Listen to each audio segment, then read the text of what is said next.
like bullets, babes, and boobs and beers, long ass mullets and Norris's beard. Kicking ass and getting it done, and ending every catchphrase with a click of a gun. If you like hand grenades and ninja stars, taking out henchmen and finding bars, big rabbit dogs and haunted cars, we're talking about keeping life rated R. Keeping life rated R.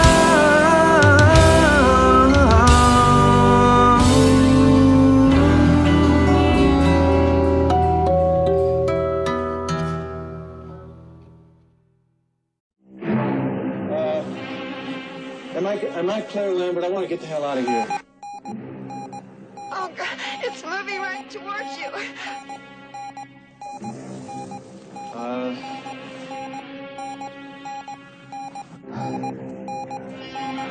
Move, get out of there. Moving towards you, move. Down, move down. Move down, get out. Oh, no, not that way, the other way, God.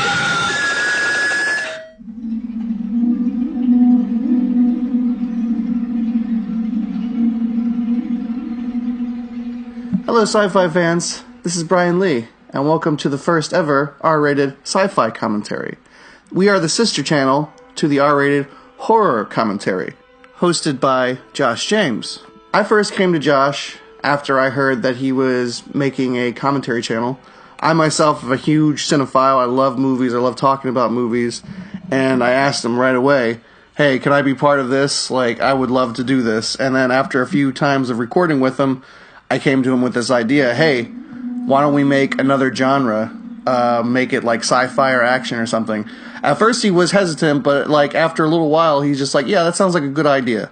So he's letting me take the reins and run my own channel just so we can get more movies pumped out in a short period of time. We can go back and forth between he and I, and we'll have crossover episodes with sci-fi horror, which is what tonight's episode is. And tonight's episode is Alien. In deep space, the crew of the commercial starship Nostromo is awakened from their cryosleep capsules halfway through their journey home to investigate a distress call from an alien vessel. The terror begins when the crew encounters a nest of eggs inside the alien ship. An organism from inside an egg leaps out and attaches itself to one of the crew, causing him to fall into a coma. Hello sci-fi fans, this is Brian Lee, and this is the first ever episode of R-rated Sci-Fi Commentary. Today's guests, we have Josh James. What's up, fuckers? And my very own brother, James. Hi, friends. And for the first episode, we wanted to start off with a bang, so we started with one of the best sci-fi movies, in my opinion, Alien. Yeah, I mean, I guess it probably seems like we're kind of jumping on the Alien bandwagon because Covenant just came out. But actually, it just makes sense to do this movie because what we're doing is we're crossing over the R-rated horror commentary podcast with this new venture, which is the R-rated Sci-Fi commentary podcast. And, Alien is just as much a horror movie as it is a sci-fi movie. It just straddles that line perfectly. And so it just seemed like a good movie to pick to bridge the gap between the two channels and get you guys on your feet. And it's just an awesome movie with tons of trivia and a lot going on in it. So it just made sense to pick this one. So yeah, absolutely. Yeah. So I guess we're just going to go ahead and get started then. You want to just jump into it? Yeah. Cool. All right.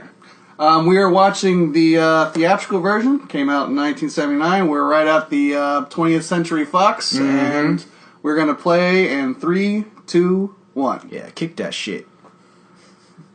All right. Here we go. Yeah.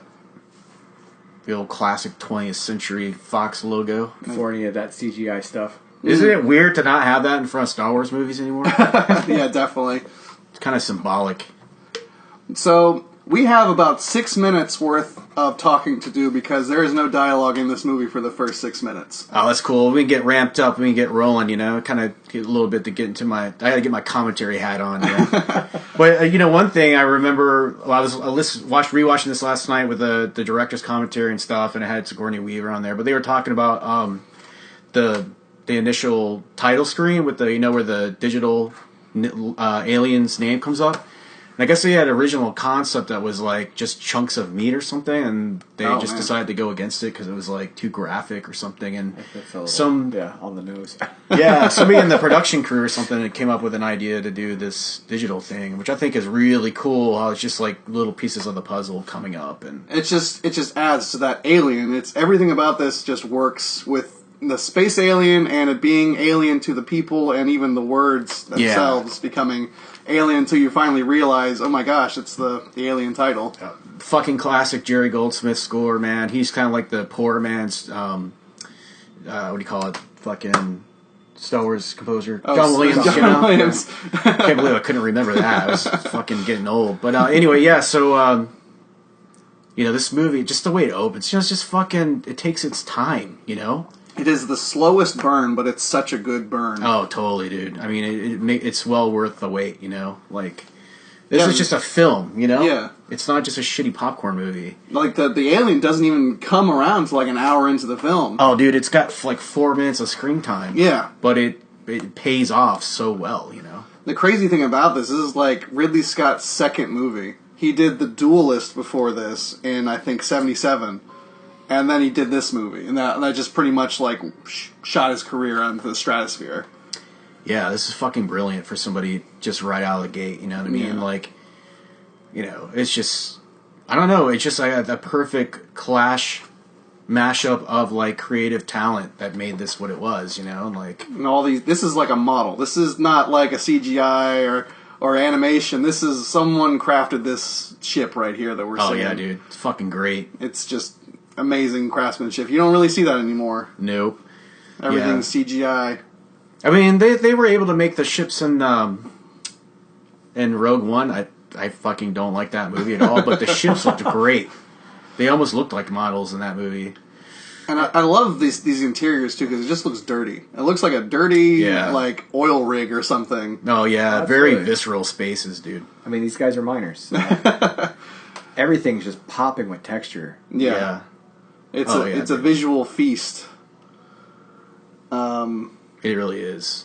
You know, a little white here in the main area. I think there'd be like stains of something, but the down below is definitely like where the dirt and grime is, and it just looks perfect. Yeah, it's like they took that whole premise of like the Star Wars world being like lived in, and they just like ratcheted it up to 1,000. You know, and it's cool. I like the contrast with the white spaces with the dirty spaces, like. Because they might have different spaces in that mining ship that are like, this space has to be very sterile. This space is just a general living quarter space or whatever. Yeah. It is funny, though, that there's a lot of like just regular old TV monitors. Like 70s tube monitors. Yeah. Well, and now, as going back to Star Wars, too, what other things were going on during this time period as far as sci-fi and horror goes? We had, the 2001 Space Odyssey. Right? Yeah. And Friday the 13th came out in the late 70s. Right? Oh, you mean just just like what do we have to compare to at this point? I mean, what was its competitors in terms of its like peer group for movies? Star Wars, of course. Yeah, obviously Star Wars. Yeah. 79. So sci-fi was just getting its foothold, in the world of cinema. I feel like so. That's great. They were talking about how he actually took a projector and put it in front of the helmet and projected the image onto the front of the helmet and filmed it to get that look. And it looks fucking awesome, Yeah, dude. it does. And so many people try and replicate it and it just looks dumb. Yeah. It's such a simple effect, and now it would be all CGI'd on there and shit. Yeah. But look at the way those lights come on, dude. It's fucking great. And I know in the newest video game, the Alien Isolation game, they try and replicate the very 70s look of all the technology, which I love. Oh, yeah. And actually, these symbols on the door right here, they actually mean something. I'm not sure exactly what this symbol means. The Purina Puppy Chow logo. That's where they keep the dog food. Well, if you want to be kind of symbolic, yeah, that is where the food is. Yeah, right? See? Ridley was thinking ahead. Like the little slumber chamber in here, man. They're all like wearing their space diapers and shit. Well, I think if I remember, like Ridley said that he wanted them to be naked, but if they were naked, the rating would of course go up. Yeah. So he's like space diapers. They had to throw the gaffing tape over the nipples of the females in this scene to get it passed. Apparently, though I think they're all out of shot anyway. It's all the guys up front. Yeah, I guess maybe when they get out of their racks or whatever. Oh, I see it over on the right there. There's Yeah. Sigourney with the Yeah. little strip there. It's just white tape. That's all it is. Fifth Element inspiration. Yeah. It's like, what's the point of having that on there in a practical, reason? And in the context of the story, it makes no sense. It's like, you got to keep those nipples tethered, or something. Yeah. I don't know what, but Here's the real question: why is Ash in the sleeping chamber? Yeah, a spoiler for anybody who hasn't seen it. He's a Yeah. robot. no, he's not a robot. Oh, He's a what do you call it? Android. Android. I mean, Difference. Oh, of course. C-3PO is a robot, Okay, right? my mistake, guys. I'm sorry. Jeez. He's a robot that's Newbie. referred to as a droid, though. Yeah. I know they do fuck around with that, the nomenclature a little bit, but yeah, it was like, why would he need to be in stasis? But isn't he kind of like? I never could remember if they knew that he was like an android from the beginning, or did they find out later on? I think they found because the one guy Parker, he's just like, he's a goddamn robot. Mm-hmm. But then we get movies like Prometheus, and then it shows the robot is awake while everyone Right. else is asleep, so it just kind of breaks the continuity. And it was by Scott, wasn't it? Yeah, it was. I think they just wanted to, in this one, probably have it be part of the mystery Yeah, part of the surprise. of the story. Yeah, so I love they have a cat on there though. Yeah. So most of this dialogue is totally improvised by the actors. Yeah, dude, that was brilliant to let them sort of, because they wanted them to have. Apparently, I think they like all really spent a lot of time together to kind of get that real vibe that they all had been together for a long time or Yeah. knew each other or something. Months at a time. Years even. Yeah, just the little quirks that you get with people when you spend too much time with them. Like, you get irritated with each other, and you just have a language, But these scenes are what make this movie real special, is that it has very, well thought out, well expressed character interactions and dialogues absolutely. and whatnot. Yeah, nobody on here is Jason Bourne. Yeah. These are all everymen. Yeah, they're working stiff, blue collar people. Exactly. Yeah, they just happen to be in space, And even Ripley, she is the strong lead, but she is not like military trained, and she is not prepared for combat, especially against an alien. Well, she becomes a strong lead when she has to, because she's Yeah. the next in command, but she's not. And it's nice that they show that that's a character arc in the movie, Yeah, absolutely. I would love to have that coat. He's got the Nostromo coat. Oh yeah, that would be so good. That would be a great cosplay coat or whatever. And this is totally 2001 inspired. Oh, yeah, room right dude. here. But it's great that it's so different than everything else because it gives it character. It's just Yeah. like these fucking Christmas lights or whatever. Yeah, like, what purpose do they serve? Dude, I would so love to experience this movie on the big screen and really know what it feels like to take it in a cinematic way. Like this flat screen's not bad, but I'm talking about a movie theater.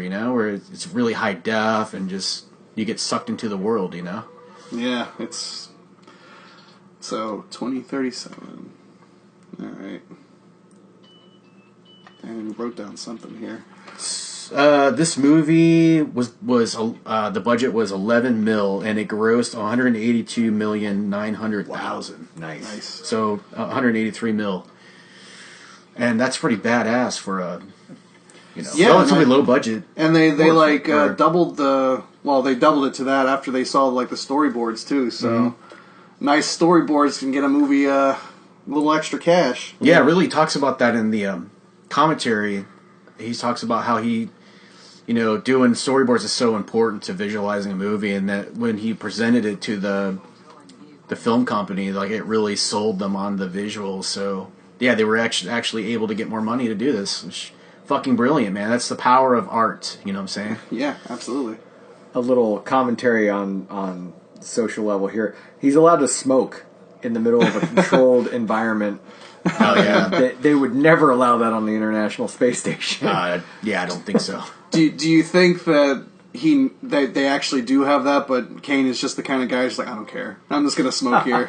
It's possible. I think when you're out in space for long periods of time like that, and you're just isolated on your own, it's like you just get to do whatever the fuck you do. Who's gonna tell him no, right? Right. I mean, you can't even smoke on planes anymore. Yeah, that's just the sign of the times, I guess. Yeah. I mean, everybody's a fucking tobacco Nazi, but Well, it makes me wonder what other vice would have been allowed on the ship that we don't see. Yeah. Sex. Well, there was originally supposed to be a sex scene between Ripley and the captain, Dallas, and they never filmed it because I guess they had their reasons. But That would have drifted a little into slasher camp.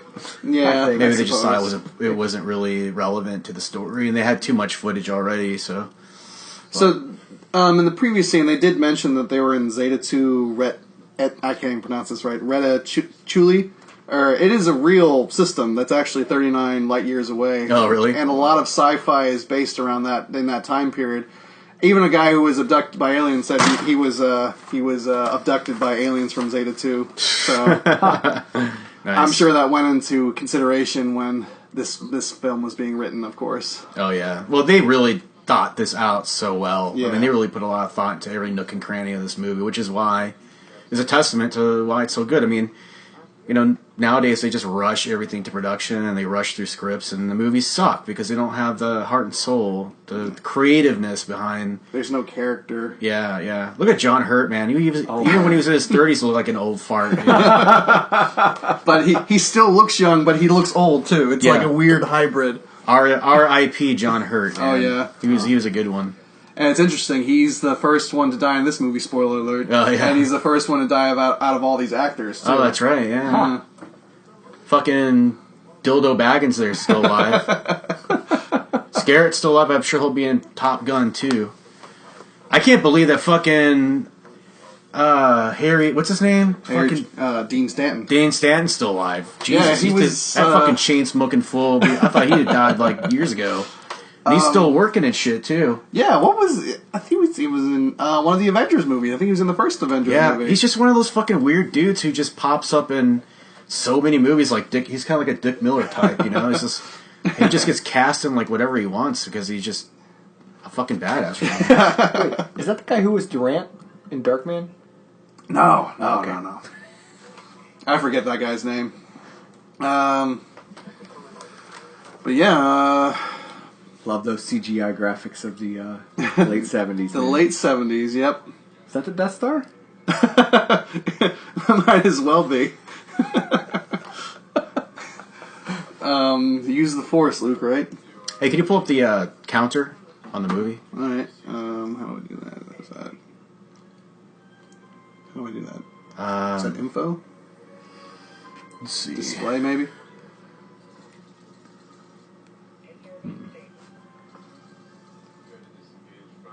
Keep talking. Yeah, No, it is interesting to see the difference in perceived sci-fi over the years too. Like what we imagine our spaceships would have looked like 100 years from now. Right, the envisioning of the 1970. future kind of Yeah. thing. Like they couldn't. They envisioned all this shit.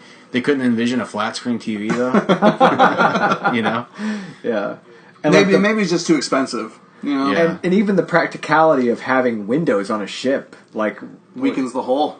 Yeah, Yeah. It's just interesting but I mean, like the texture. Oh yeah. Oh, the texture I on know. those booster You can feel like rockets. you just touch it, but I mean, I have to give the new Alien movie credit for like having some really great concept design and like effects for like the internals, or like the dashboards and the lights and all that are like really cool. I actually have not seen the new Covenant movie. Yeah, it's not bad, dude, but it definitely is not. Even though it's Ridley Scott, it's just not. It's almost like a reboot of this movie in a way. Yeah. I won't get into detail because I know it's a new movie and not a lot of people have seen it. I just kind of felt like, it was fine. I enjoyed it, but it's just not a fucking masterful work of art like this movie was. And From what I understand, Ridley Scott wants to make another Prometheus movie that bridges the gap. yeah, I think he's got 2 more in the pipeline Oh, okay. to bridge the gap between this movie and his Prometheus movie. So, But that was the thing about the Prometheus movies that I didn't like, is that it ruins all the mystery behind the space jockey and this ship that they're exploring. There is nothing scarier than what your own imagination can make up. Yeah. yeah, that's true. I don't want to have everything explained away, man. They kind of like.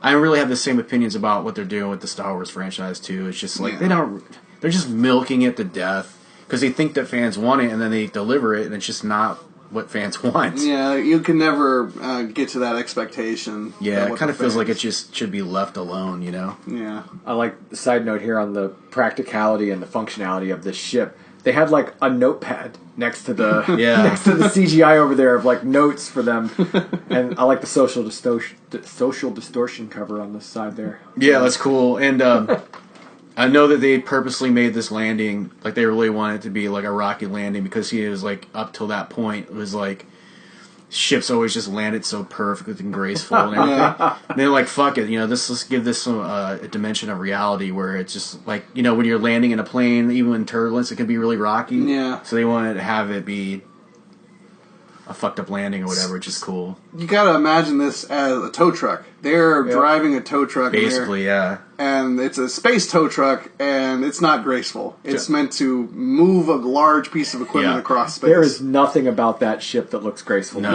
It's so clunky, dude. And I love like the fucking, like literally like a string of Christmas lights underneath it. They're all uneven and shit. Yeah, and it just needs like bumper stickers on the back or something like that just to complete it. Still, just beautiful fucking ship designs and stuff, though. Oh, yeah. Oh man, it's just so believable. Apparently, these models were really big too.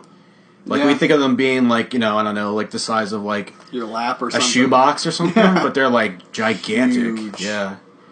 Oof. Yeah. It's not a very effective seatbelt. That guy went flying. They apparently don't have a 5-point harness system in the future. Well, you got to think these ships are meant to go like near light speed, so you'd be thanking God you didn't liquefy when it suddenly stopped. This movie is just so dense with atmosphere, and that was like really a big. It's so dense. I like it's just real. I mean, they really made an effort to make this very atmospheric movie on purpose, because that was just Ridley's vision for it, and it's just so important to the narrative of the movie. It's like a smoky haunted house or something. It's part or of foggy graveyard or something. Yeah. And you got your J.J. Abrams lens flares going on right now. Yeah, so it actually makes sense now instead of on a brightly lit Starfleet Academy ship. When developing horror, you want to be able to relate to the people. You want to be like one of the crew members. You can believe this actually exists. Absolutely, dude. And if you think something actually exists, it makes the horror that much scarier. Yep. And these are all flawed characters. There's nothing like really outstanding about them. There's probably people back on Earth that are like, trained military men and big corporate bigwigs. These are just regular people. Regular people. Yeah, just doing they their have job. personalities, man. And that's what makes the best horror video games too. Like you think about Dead Space. That guy was just an engineer. Yep. I mean, definitely inspired by Alien. Oh yeah, that was another. That's one of my favorite video game series. Definitely inspired by Alien and like The Thing, which is is another movie I'd like to do in the future coming up. Oh yeah, dude, The Thing. Fuck yeah. Fucking Carpenter's classic, The Thing, dude. It's awesome. So much to talk about with that one too. I mean, the creature design in that is fucking insane. Oh, it's so beautiful. And of course, for those who aren't familiar, John Carpenter, this was his heyday as well, the late 70s. Yep. Yeah. Horror, sci-fi. He was, what movie was he doing at this time? Carpenter. Well, it was Escape from New York? probably Halloween 2. I think he was forced to write Halloween 2. He did not want to do that movie. And Escape from New York was definitely around this time too, right? Oh yeah, that movie is so bad, dude. Yeah.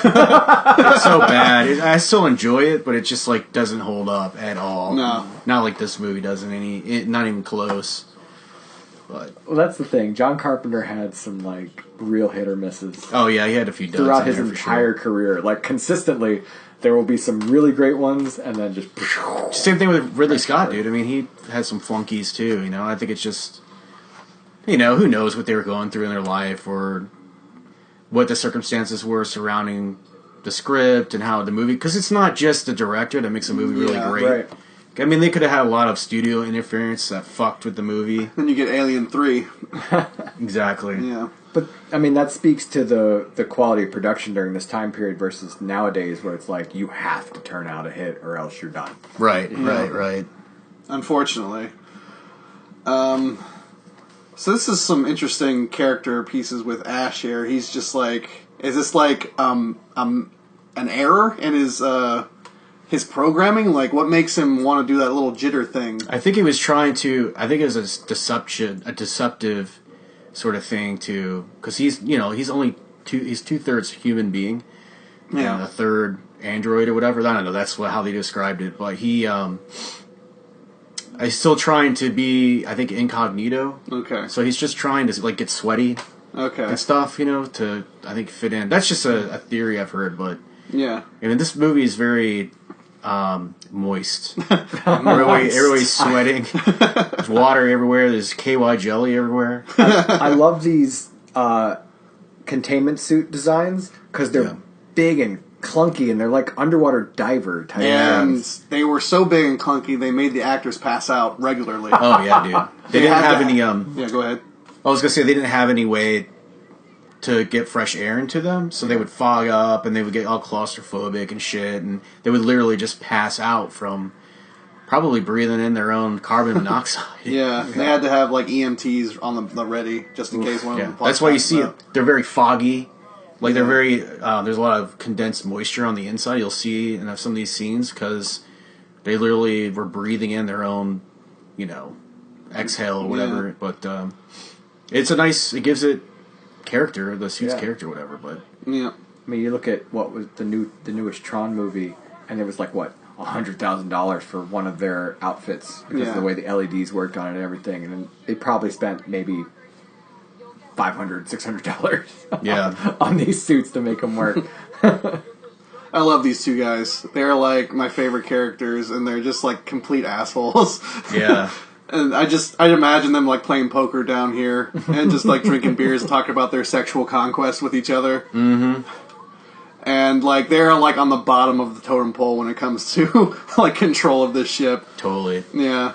Great shot with the steam coming off in between them and stuff, and yeah, he's like fucking with her. Apparently, like he was asked to actually really annoy Sigourney Weaver, like behind the scenes, to kind of actually add to their the method. Yeah, to add to their sort of chafing in the movie, but yeah, and I think it was Ridley who told him to do that, and afterwards he's like, I really regret it because I really like Sigourney. She's such a nice person. Oh yeah, dude. I wouldn't want to get on Sigourney's bad side. Just of like 1 in a million chance I might be able to get in that. You know what I'm saying? Especially during this time period. Yeah.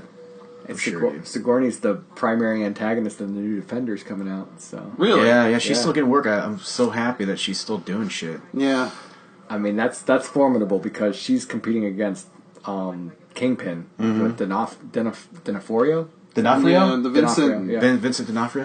Gomer Pyle. Private Pyle. I am in hell. Uh-oh. Does she speak binary? So apparently, Like Chuck All-Star Ridley Scott said that he knew that Sigourney was like the one when the moment she walked on set. He was talking about with her. It's really interesting. If you get a chance, definitely watch that director's commentary because Ridley Scott and Sigourney Weaver have a conversation about her auditioning process and stuff. And he says when you meet all these different actors, and he's like, when you see the one, you just know right away, like they're the one. And he wanted her immediately, and of course she had to audition and jump through some hoops, but it all worked out in the end. And I guess she was up against Meryl Streep or something. Oh, wow. That would have been interesting. Yeah. Ugh. I want to point out difference in cinematography. Now we got shaky cam. Yep. All of a sudden. Yeah. Actually, all done by Ridley Scott himself. Yeah, I mean, that's fucking really cool that, he just had to get it exactly right, Yep. Another interesting thing, I think I remember reading that Lambert's, the other female, had it in her mind that she was going to be Ripley until they got to, like, the first day of shooting. It's like, oh, no, you're Lambert. And she's just like, oh. That would be a serious bummer, dude.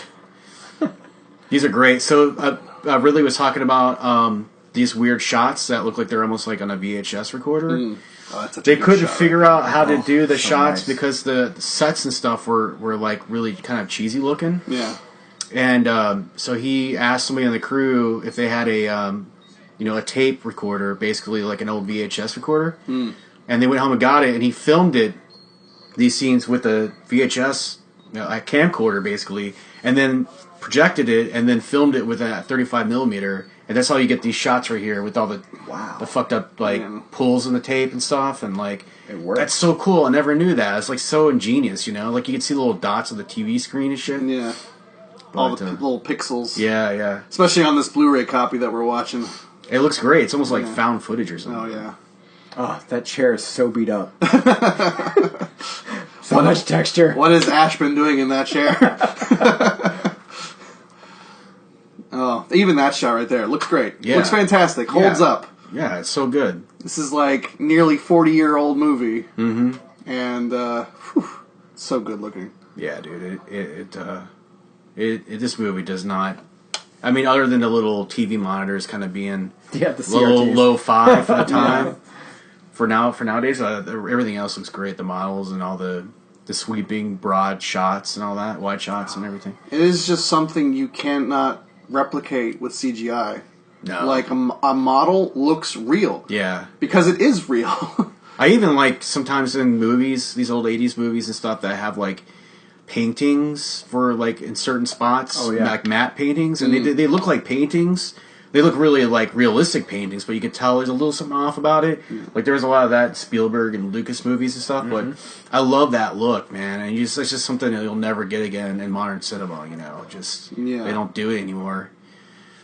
Now we're totally getting into the H.R.Giger the art gigs. right here. It's like a all organic, very sexual ribs, and they actually had to tell Giger to tone down the sexualness of his artwork just because they would never be able to fly. Too many penises. a lot of cocks, a lot of vaginas. Yeah, but it gives it that there's something that they're the essence of people. You know, that you're tapped into your sexuality. That gives you that sort of like pleasurable, but like uncomfortable, the uneasiness, and that's what a big part of why this movie is so great, because it lets you ride that edge of like, you know, that sort of uneasy sexual sort of imagery and stuff. Absolutely. And, I have the weirdest boner. Yeah, it's like you're turned on by it, but disgusted at the same time. You know? You're just like, oh, filthy. Yeah. Ugh.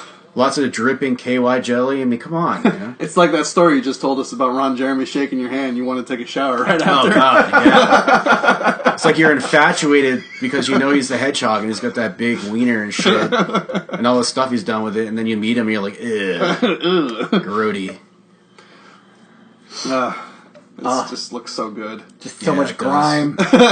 You know, interesting tidbit was that for a lot of those big shots where you see that the guys in the suits was actually like children in the suits. Yeah, 2 of them were Ridley's kids. Yeah, just to make the scale even more. Because this set is 27 feet tall. It's fucking badass. Wow. So he actually had to like really fight to keep the scene in there because it was so much. And it was only in one scene, but someone else said it's your Cecil B. DeMille shot. Yeah, absolutely. I mean, it's epic. Oh, it's so good. It's such a good shot. Yeah, and it's so weird. Like I like this fucking jockey better than the ones they came up with in Prometheus. You know, like yeah, they look different if you look at it. Well, I believe it's because he's supposed to be like there for 1,000 years, so he's mummified, but he's like fused to the seat. Yeah, maybe he just decayed more or something. Yeah, he's just like their skeletal structure is different than our own, but very similar at the same time. Yeah, it's such an iconic moment. Yeah.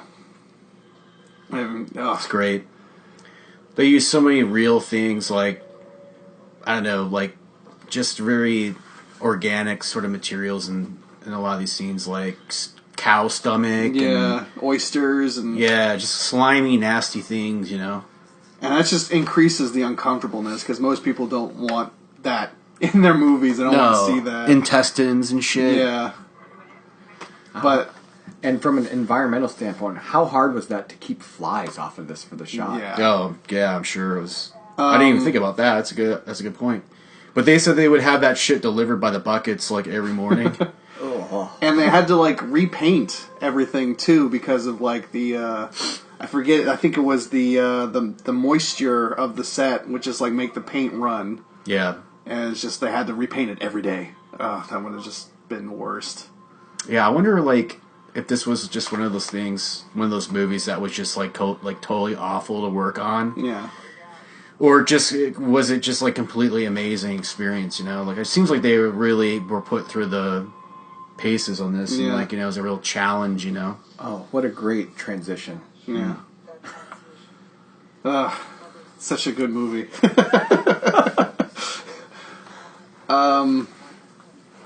So there was supposed to be like a shot in here, I think in the director's cut, where Ash was doing more just weird things, and they cut out just so people were just like, "Why is he doing that? Why is he doing this?" Yeah. Because they wanted the surprise of him being a cyborg, or android, excuse me.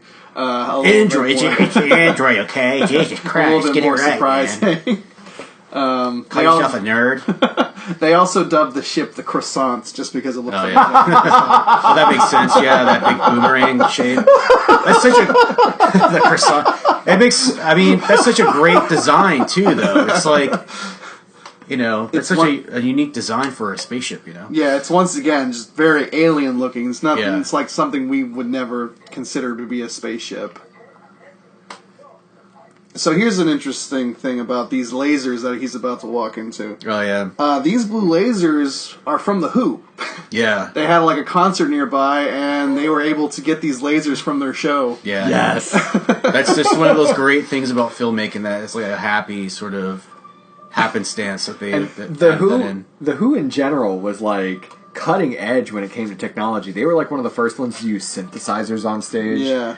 And like laser light show type stuff. So that's awesome that they had that coincidence. Man, they should have like edited in like, "Who are you?" Like right when the alien comes out, like, "Dan, who are you?" And the fucking alien comes out and shit. That's so bad. I really wanna know. The Pinball Wizard. It has who was it? It was Elton John and those like huge shoes or whatever. He's the alien that's wandering around the ship. That's what it is. Yeah. Sorry, I just sang on your podcast. That was a big mistake. Might have to edit that out. No, that's going in. It's going in. But those blue lasers look fucking awesome, dude. Yeah. Oh. It's the scenes would not be the same without him. It just adds that little extra texture to it.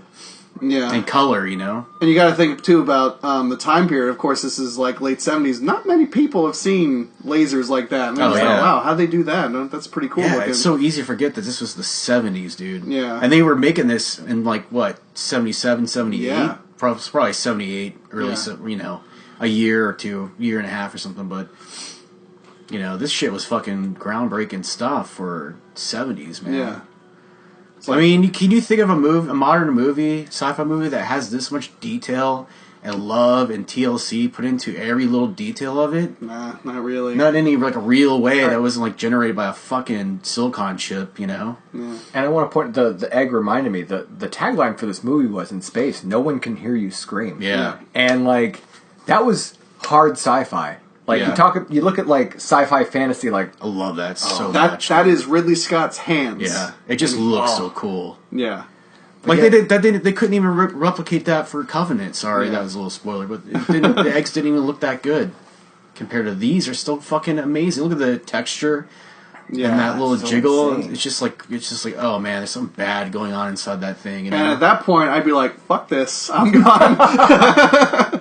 Oh yeah. oh yeah, I'm just gonna look inside now. Hold on a second. Those were controlled by hydraulics too, and he said that those would rip your fingers off if you like touched them when they were going off.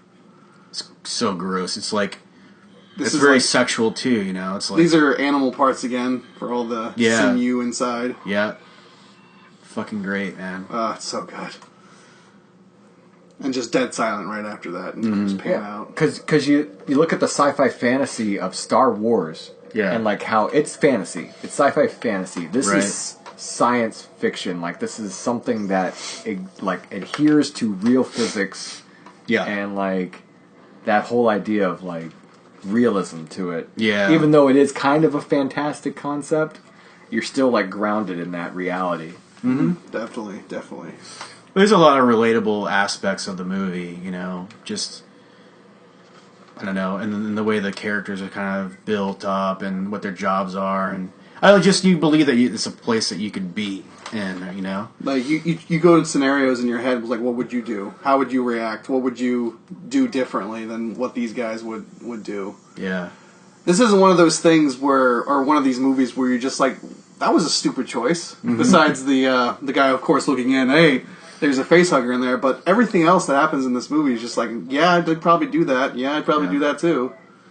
Look at all that, those particles and stuff. It's just somebody was like, we need to have like particles of ash blowing in or something. And like, get the intern in here to shred some stuff so we can blow it at these guys. Again, it's just like Ridley's. Why do I keep saying Ripley? Because it's Ripley? I keep confusing Ridley and Ripley. God damn it. I bet that happened on set a lot. Fucking senior moment. But no, it's part of Ripley's obsession with the atmosphere of the movie being essential to the texture and the feel of the movie, making it have that sort of real presence, you know. And I'm going to keep bringing back to video games. That's something that's really taken a great turn in video games too, is adding particle effects, the little like details that. like that. Yeah, get to jump over that uncanny valley of it's so clean over here, and to purposefully put in those elements. So a scene from the director's cut that was taken out right before this scene is Lambert comes in and totally like slaps Ripley across the face. And you're like, why didn't you let us in? What were you thinking? And Ripley's just like, I'm doing my job. That's an alien life form. We have no idea what it is, but Jesus Christ. I love how he's just getting totally like face raped by a fucking giant bug. I guess the original design for that didn't it have like fingers, actual human fingers on it, but they redesigned it. It's much creepier now. Yeah. I think it's like one of those sand crabs or whatever, like the desert scorpions, sand spiders, camel spiders, just those super long legs. I think the writer actually came up with the final design for that himself because they really wanted to have this creature be a prominent thing in the movie, and like the art department wasn't really getting on the ball in terms of designing it, and so he took it upon himself to kind of come up with the final design. Yeah. And working from Giger's original designs and kind of lifting it off and doing his own thing, making it a little bit more fleshed out. And I guess they were gonna make it like a lizard green or something originally. Yeah. And they're like, when they just look at the prototype with the latex, they're like, it looks way better just that sick flesh toned. Yeah. But I mean, the facehugger is iconic, dude. Yeah. Because you just imagine that being on your fucking face. It puts you in a coma and like rapes your face. Much. It just shoves it down your fucking throat, man. And that was like the whole thing about this movie was like that was the overlying theme was about sexual assault and rape. Yeah. Very sexual movie. Yeah, of course. And it's not over quick. No. I think in like the latest movie, like the facehugger does it in like 5 seconds. Yeah. Yeah, and that's just like there's no tension build up. Spoiler! Oh no, spoilers! Don't ruin it for the fans that haven't seen it yet. Probably like gonna be a little late, and the movie's probably out of theaters by now. But oh yeah, yeah, I'm sure there's already like anybody listening to this probably already disgruntled fan. Just like son of a bitch. And I love these guys are minors. I just want to keep reiterating it. They are minors, and they are approaching this in such a scientific way. Yeah. Because science is important. Well, I kind of get the feeling that they're just doing the best they can with the resources they have, because they're just like, this is like a really fucked up situation for people of this training to deal with, and like, Sure, you gotta have some type of like basic training, but there's no training for this. Yeah. I mean, they don't know what the fuck's going on. I mean, this is unprecedented ground here, basically, right? That's why they fuck up right here, basically. And here comes the first introduction of acid blood. Oh, yeah. Oh, my God. Fucking great, dude. What a great concept. Apparently, this was talked on the set, and someone asked, why don't they just shoot it? And it's just like, someone, I don't remember exactly who, someone in the crew was just like, he's got acid blood. And everyone's like, that's brilliant. Let's do it. Yeah, that was a smart move, because it just adds another dimension of, like... Another layer of horror. That's danger, a containment suit. Yeah. That thing just went through a containment suit. Yeah. Nothing can stop it. That's why they're like, oh shit, we gotta catch this or there's gonna be a hole in the ship real soon. Yeah. Which happens in the fourth movie. The hole in the ship, that's like iconic death scene. They wanted to do it in this movie, but technology wasn't where it needed to be. Decompressing a whole cabin for that wasn't there in the 70s. No, you couldn't do that. I love the typography. It just says storage lockers in the background. Yeah. Just normal shit, you know? It's just real. It's realistic. This could totally happen. Yeah. Totally. There are stenciled things everywhere. James is a graphic designer for people who don't know that. I wanted to gush over the typography at the beginning. He kind of gets off on it. The alien typography. That's part of being an artist, dude. It's never ending. And, you know, we got 3 artists on this commentary, which is great because we are able to look at it through a creative lens and understand it, you know? I just want to say it's great to know that Hawaii is still in business with tourist shirts. Oh, yeah. Maybe he just works, you know, through the winter months so he can go back and just sit on the beach in Hawaii, sip like lava flows and like bang hookers and shit. As soon as I'm done with my cycle, I'm sipping kamikazes. Oh yeah, Honolulu. dude. There's people that actually live that way.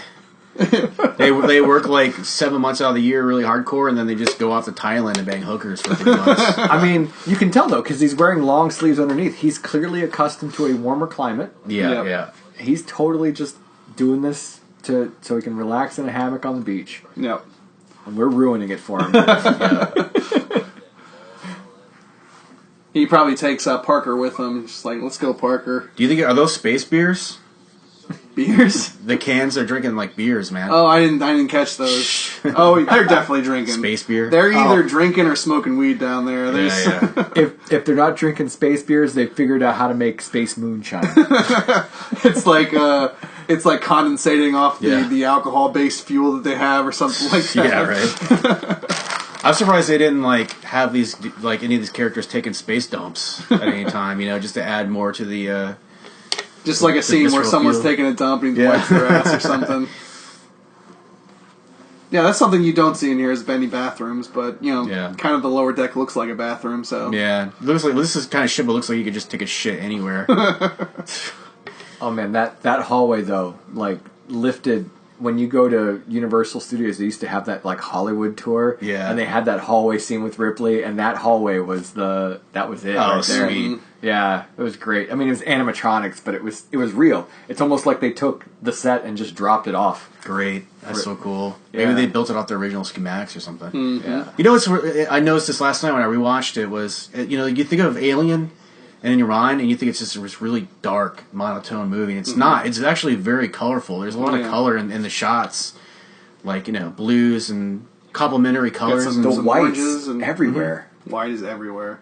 I think that contrasts with the very black alien. And that's not being racist. The alien is solid black. Racist. Well, it's going to be black. It just goes to show it's like a reverse metamorphosis because it starts off with like a color. And then it gets this dark blackness at the end. But, you know, there is a lot of color in these movies. Even the dark scenes, I mean, where they're throwing in that laser beams of, like, blue. And, you know, you would feel that even more, like, in a big giant theater screen, you know? Yeah, absolutely. But I didn't really even because I always thought of Alien being so dark, and it is dark. But I'm just saying, like, there is a lot of color thrown in the mix, too. Yeah, I think in Alien 3, directed by David Finch, he had lots of oranges. It was a very orange movie. Yeah, I do remember I really that. liked that one. Yeah. There's, like, the people who love Alien 3 and the people who absolutely despise Alien 3. Well, because it's such a slutty movie compared to, like, this movie, which is, like, a brilliant film. Yeah. And they just hoard out the franchise. You know, they just turned them into action movies, you know? But that's what Finch is good for. Look at Fight Club.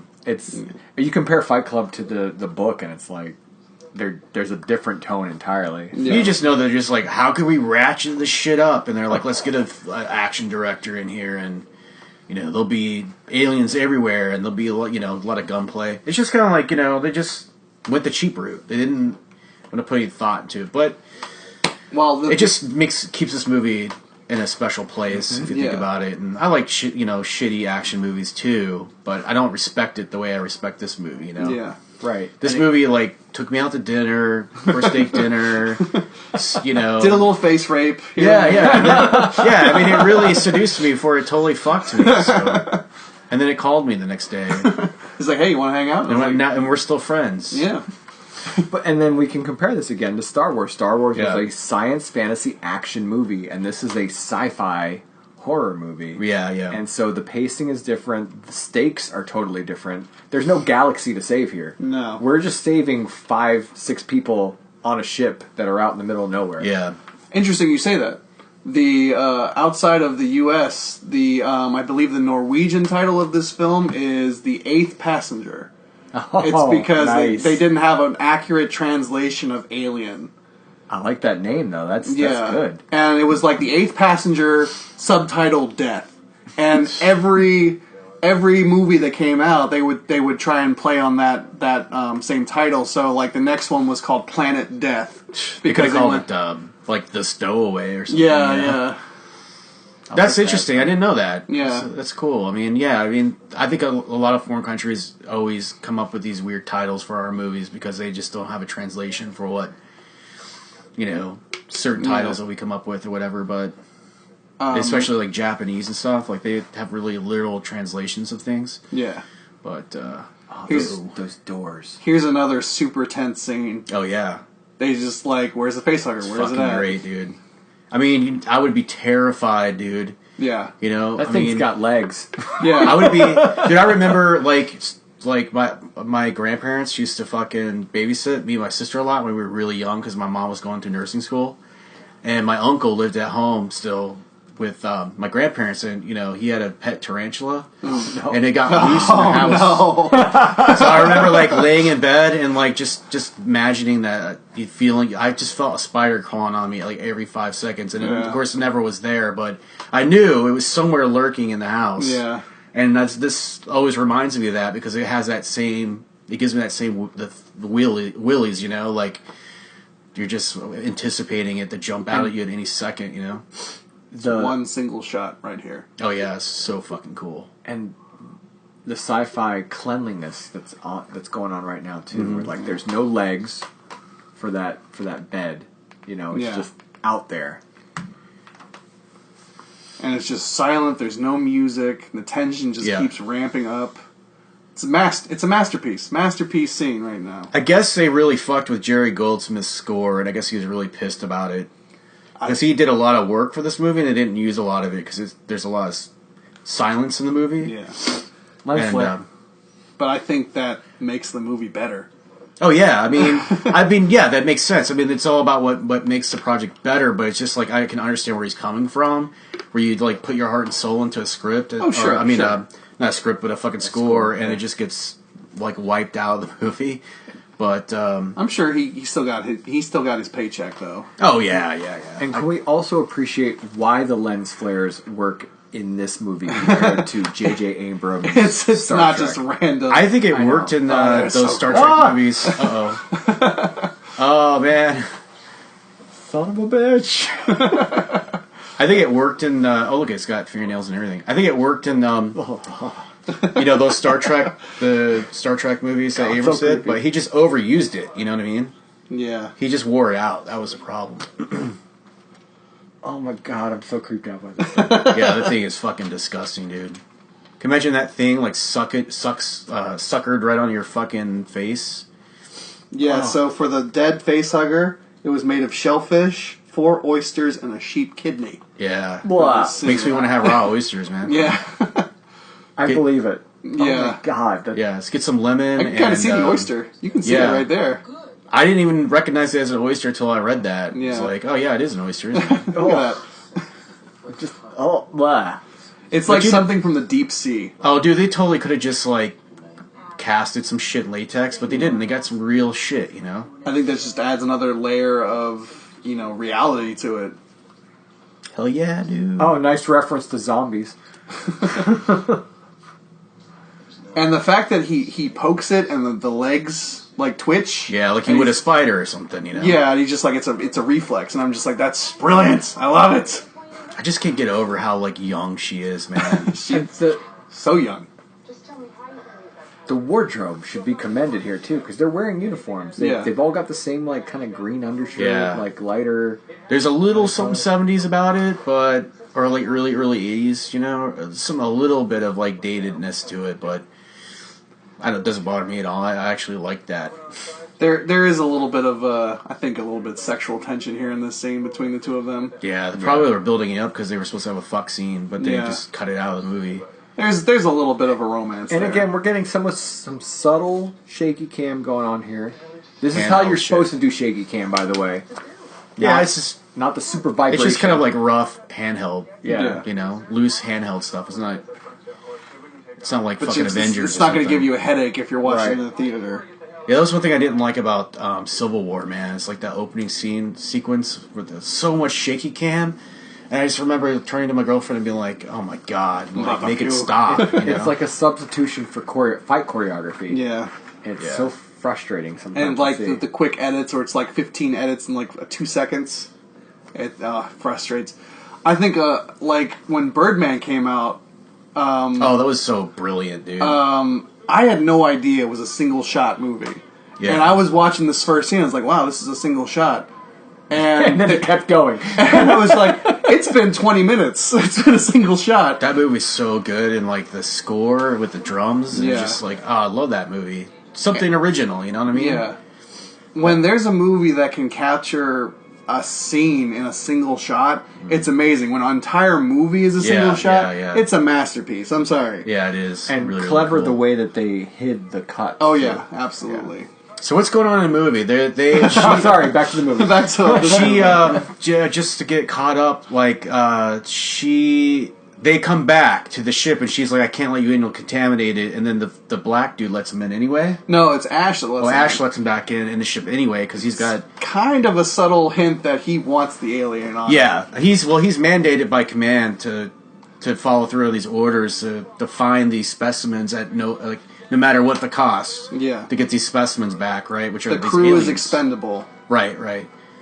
Because Android isn't going to be worried about it. Yeah, he's got his own. You're beginning to figure out that he's got his own hidden agenda, his own hidden motivations. Yeah. So he's actually working against the crew, but he's also trying to do it in a way that he won't be found out, so he can get the aliens on board and head it back to the Earth. I want to appreciate the depth of this set design here. Yeah.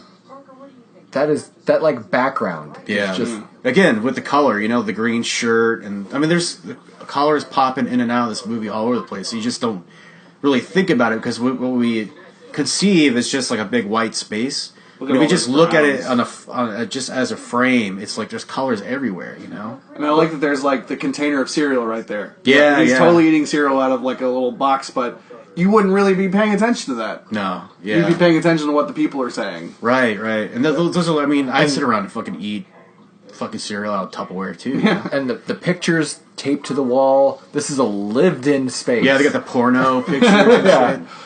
There's a Cadillac. That's on the somebody's wall. space right there. Yeah. So we as an audience already know something's not right. He's waking up. He's totally fine. Well, we know he's not going to get away scot-free from being face raped by a fucking... look at that bustier, that girdle he's wearing, dude. It's super It's like a sci-fi. Like a Botus or something. I don't know what that thing is. It's like... Can we look at that little thing behind Kane there? Is that like a stuffed animal or something? I know, what is that? Where is were that you like looking? a microscope? It's right behind him, right behind Kane. Oh, in the windowsill? Yeah. I think it's a piece of technology or something. Okay. It kind of looked like It's just a weird shape. It looked like a teddy bear, like on its Yeah, side. that's what I thought it was too. It's like we want Kane to be comfortable over here. These shots are all framed really nice, too. Yeah. Oh. And they're all just totally bullshitting him. It's like, oh, you're fine.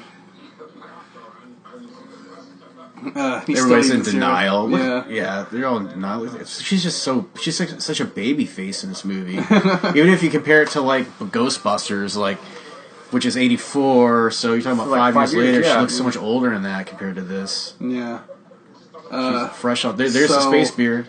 This is the most iconic scene in the entire Alien franchise, in my opinion. Well, I think in cinema ever. Yeah. It's one of the most iconic scenes ever. Little background on this scene is that John Hurt is really the only other person who knew besides Ridley Scott that what was coming. Yeah. The rest of the crew totally didn't know what was coming. It was all filmed in one take with 4 cameras. 2 takes, 4 cameras. Oh, 2 takes, my mistake. Yeah, but I just love how he's slopping down spaghetti, and he just loses his shit. And it's just, everyone's like, oh, he's just choking. I'm alright? Well. Gagging, retching. And Ash just being stone cold. He knows what's going on. Yeah. Yeah. And he's there's no worry on his face. By the way, Ash is the only one wearing blue. So fucking good. So this is all improvised, right? Yeah, all improvised. Yeah, that's another thing. Ash is wearing blue. That's another nice color cue there. Yeah. Oh, it's so good. Fucking epic, dude. It's like he's having a seizure, like... And I'm sure at this point John Hurt knows what he needs to do, but the rest of the people don't. They're just acting and reacting. And that just makes it more real. And that's... Oh, that's so good. Yeah, what's her name fucking freaks out, and that was like apparently like a real reaction, because she was like terrified of what was going on. Yeah. And you can just see it in their face. You can see the real horror of it. That's real. Yeah. That's real horror. Yeah. They really worked the scene out to have like a genuine impact on the actors or whatever. And even though that looks a little dated... Oh, I think it still looks great. It's still pretty cool. Like, they've done some stuff in the newer movies that don't really do this kind of thing justice at all, and it's just too bad, but... Yeah. The fuck? I really wish I could have... That's the reaction. I really wish I could have experienced this whole scene for real in the theater, but, I was born in 1977. Yeah. So by the time I came of age for this to start creeping into my life, like, it was already out of the box. Yeah. The surprise was already let out of the box. Like, I already knew it was going to happen. And immediately go from a white scene to just darkness. Yeah. It's a cool contrast. Tone shift. Right there. There was a little bit of trivia with that scene, too, is that then when they played this in a theater, I believe it was either in England or France, I can't remember which one, and Usher fainted at that scene. He totally passed out because... Oh, what a pussy, dude. No, but you gotta think, no one's ever seen something like that before. Usher? Fuck Usher. Not Usher Raymond, man. Are you saying an Usher or Usher? Oh, I thought you said Usher the fucking singer. I'm talking about like when this movie I was like, fuck theaters. Usher. Who gives a shit what Usher did? Oh, and Usher in a theater. Yes. Well, it's just like when The Exorcist came out. Like people were like going in this fucking seizures and shit. Seriously? Like freaking out. Like they were convinced that if you watched the movie, it was going to possess you and all this stuff. And it was hysteria, basically. How unceremonious was that? And just like, well, he's dead. Jettison out. Yeah, they just shit him out of the ship. Like the garbage. Yeah. No pomp and circumstance like Spock and Wrath of Khan or whatever. No slow motion either. It was like slingshot. It was like a spitball. It's like flying through space. Why do you have a cattle prod on the ship full of miners? You never know. You might come into a space cow. Yeah, it was an emergency. Actually, I think it is a cattle prod. I know they got a flamethrower too. Don't they were talking about how he like pretty much invented it. He jerry-rigged it. Yeah, he jerry-rigged it together. Okay. The crazy old coot is an engineer then. Yeah. Well, it's like he takes care of spaceships or something. Yeah. And just this preparation scene, just like, this is what we got. We are screwed, guys.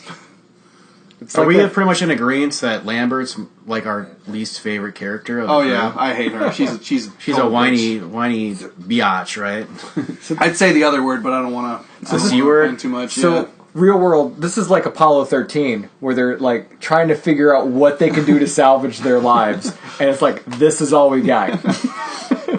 It's like putting your change on a table. So what can we buy with this amount of money? Yeah. Where do you get chewing gum? Oh no, Well, he's been chewing on gum like this whole movie. I imagine he's got like a stash of it somewhere. He just doesn't share. That seems like a luxury supply. He's on a always spaceship. eating beef jerky or something. Maybe it's just him chewing on paper or something. Who knows? He's got an oral fixation. Mm-hmm. and this kind of looks like guts to me. I think just all the tubes and everything, just like intestines. Yeah. You're in the bowels of the ship. Literal. Yeah. It has a very organic feel to it. Yeah. Which is kind of a reflection of the space jockey ship. Mm-hmm. Except all the hard lines, the octagonal angles, which octagonal shapes. You got to think which is aesthetically pleasing to a human. Like you want those angles, you want those very straight edges. While the spaceship that they find was very organic. And it's a nod to Kubrick too, because Kubrick was all about that single point perspective and having those lines just be so crisp. And then Ridley Scott's like, nah, fuck that. Yeah, screw that noise. Again with his atmosphere motif, you know. Yeah. Whereas like 2001 was like very sterile, you know. Yeah. And crisp and just And I like that they're all thinking, oh, he's still going to be this little guy. There's no way he can get any bigger than that in this short amount of time. And they are so wrong. And just this another very tense, another single shot scene where it's just slow burn. Yeah, yeah. And we're gonna get the net. We're gonna get you with this net. It's just great how like engaging this movie is, and it's like we're an hour and 2 minutes in, and there's no monster yet. Yeah. I mean, well, yeah, there was a baby monster, but Yeah. and the facehugger, but not the main antagonist or the main, It's like creature. not seeing Jason until like the movie's like 3/4 of the way over. Yeah, I mean, it essentially is, but those movies are such a different we have thing, you know. Yeah. We have literal atmosphere right Yeah. now. Because it's like, why would that fog be there on the ship? Well, I'd like to think that this is like near the engine room, and the engine just like runs hot and has steam coming off of it and stuff like that. And what is this room specifically? Like a storage room? It's like a storage space or Yeah. something. And we got this astronaut suits. Yeah. Even the way those are piled into the corner like Yeah. that is creepy, you know. It's like just a charnel house. So this movie was set in like 21, 22. Do you think we will actually be at this point in that time to where we can space travel and everything? Traveling light Well, speed. that's like about 100 years from now, give or take. A little so, over 100 years. Dude, the way the fucking technology is doubling all the time, it's just like, I wouldn't doubt it unless we like kill ourselves, blow ourselves up That's before very then. possible. I don't think that our space exploration has stalled. Like, totally stalled. Well, they're doing the SpaceX thing now. I mean, they got rid of the NASA thing has really slowed down, but this private, what do they call it, the privatization of space travel, Right. With the Virgin Mobile or the Virgin Atlantic. What is it? The fucking SpaceX program. Yeah. The And Branson program. Can we just take a second to appreciate the jump scare of the cat? We haven't seen the cat for yeah. at least a half hour. They even threw in a This jump movie. scare of the cat. I don't think it was played out at this point. You know, in cinema history, like Yeah. so many movies have jump scares with cats, but I think this is pretty early on. Yeah. So If there you was- can't really give them demerits for that. You know. Yeah, this is before it was a cliche. Right, Just like, that's what I'm saying. Can we appreciate it, though? Because they've purposefully not shown the cat for, like, Yeah. the last half hour of this movie. Yeah, it's like they need to remind you this is a scary movie. You know, Yeah. for a minute. and for some reason the cat is important and they have to capture it. And so here we have our first Jonesy. real victim because, hey, zoink, Scoob, let's split up. Yeah, yeah. This is the classic fucking haunted house trope where everybody splits up and they get knocked off one by Nice one. framing. Look how on beautiful that is. Beautiful. It's so like real. But that like was elegant, you know. that was the second time that they had, like, a symmetry going on where it looked like there were eyes above them Yeah. looking down. Dude, what when you is walk all into that the shit? hall. Like, how did they come up with all this? You know, it's like chrome plated. Yeah. You know, like just beautiful. Like it just you don't know what it is, but it makes sense for some reason. And the fact that Mr. Harry Dean Stanton is so sweaty, you gotta think, oh, this gotta be like a humid, nasty room. It's just Yeah, hot yeah. all the time. And the backlighting. There's no direct lighting on his face. It's Yeah. all coming from the sides. Even though he's in a decently lit room. Yeah. He They doesn't- were constantly getting sprayed down with glycerin for that sweaty effect. I And we guess. got, like, what, a 14 gauge engine right now over here. Yeah, right. and it's just dripping. Oh, your carburetor's out. There's your problem. Oh, it's one of the mining equipments. You know, because they're miners. We haven't really even seen mining equipment up until this point. Uh-oh. And then you're just like, oh shit. Looks like that was all like stitched together from like used condoms or something. Yeah. It's really gross. The sides, the jaws of the alien itself is a bunch of shredded condoms. Yeah. Yeah, I know they use a lot of like Shredded condoms and KY jelly. yeah. And just such a slow zoom in. You got the color, and then you're going into a very monochrome room, just to show like there's danger in here. That's the way I feel. There's a lot of shadows. Yeah, And that's another take on the Kubrick style of like single point perspective, and then turning it on its head. yeah. And just these hanging chains. What are these chains for? Yeah, I know, right? Just to be creepy. Yeah, This just feels almost like a Hellraiser movie at this point. yeah. Which also was around this time period. Was it? Yeah, Hellraiser was late 70s, early 80s, somewhere around there. I think Hellraiser was early 80s. Well, the book definitely was, I think, came out. Oh, yeah, a few Clive years- Barker. Yeah, Yeah. a few years earlier. Another horror movie with like hardcore sexual overtones in it. The whole BDSM thing Oh, was man. a like direct thing from Clive Barker that they toned down a little bit. But it's They a had to very really scale it hypersexual back. movie. Yeah. I watched that one recently for the first time, and I was like, wow, how did they get away with some of this stuff? I love this shot right here.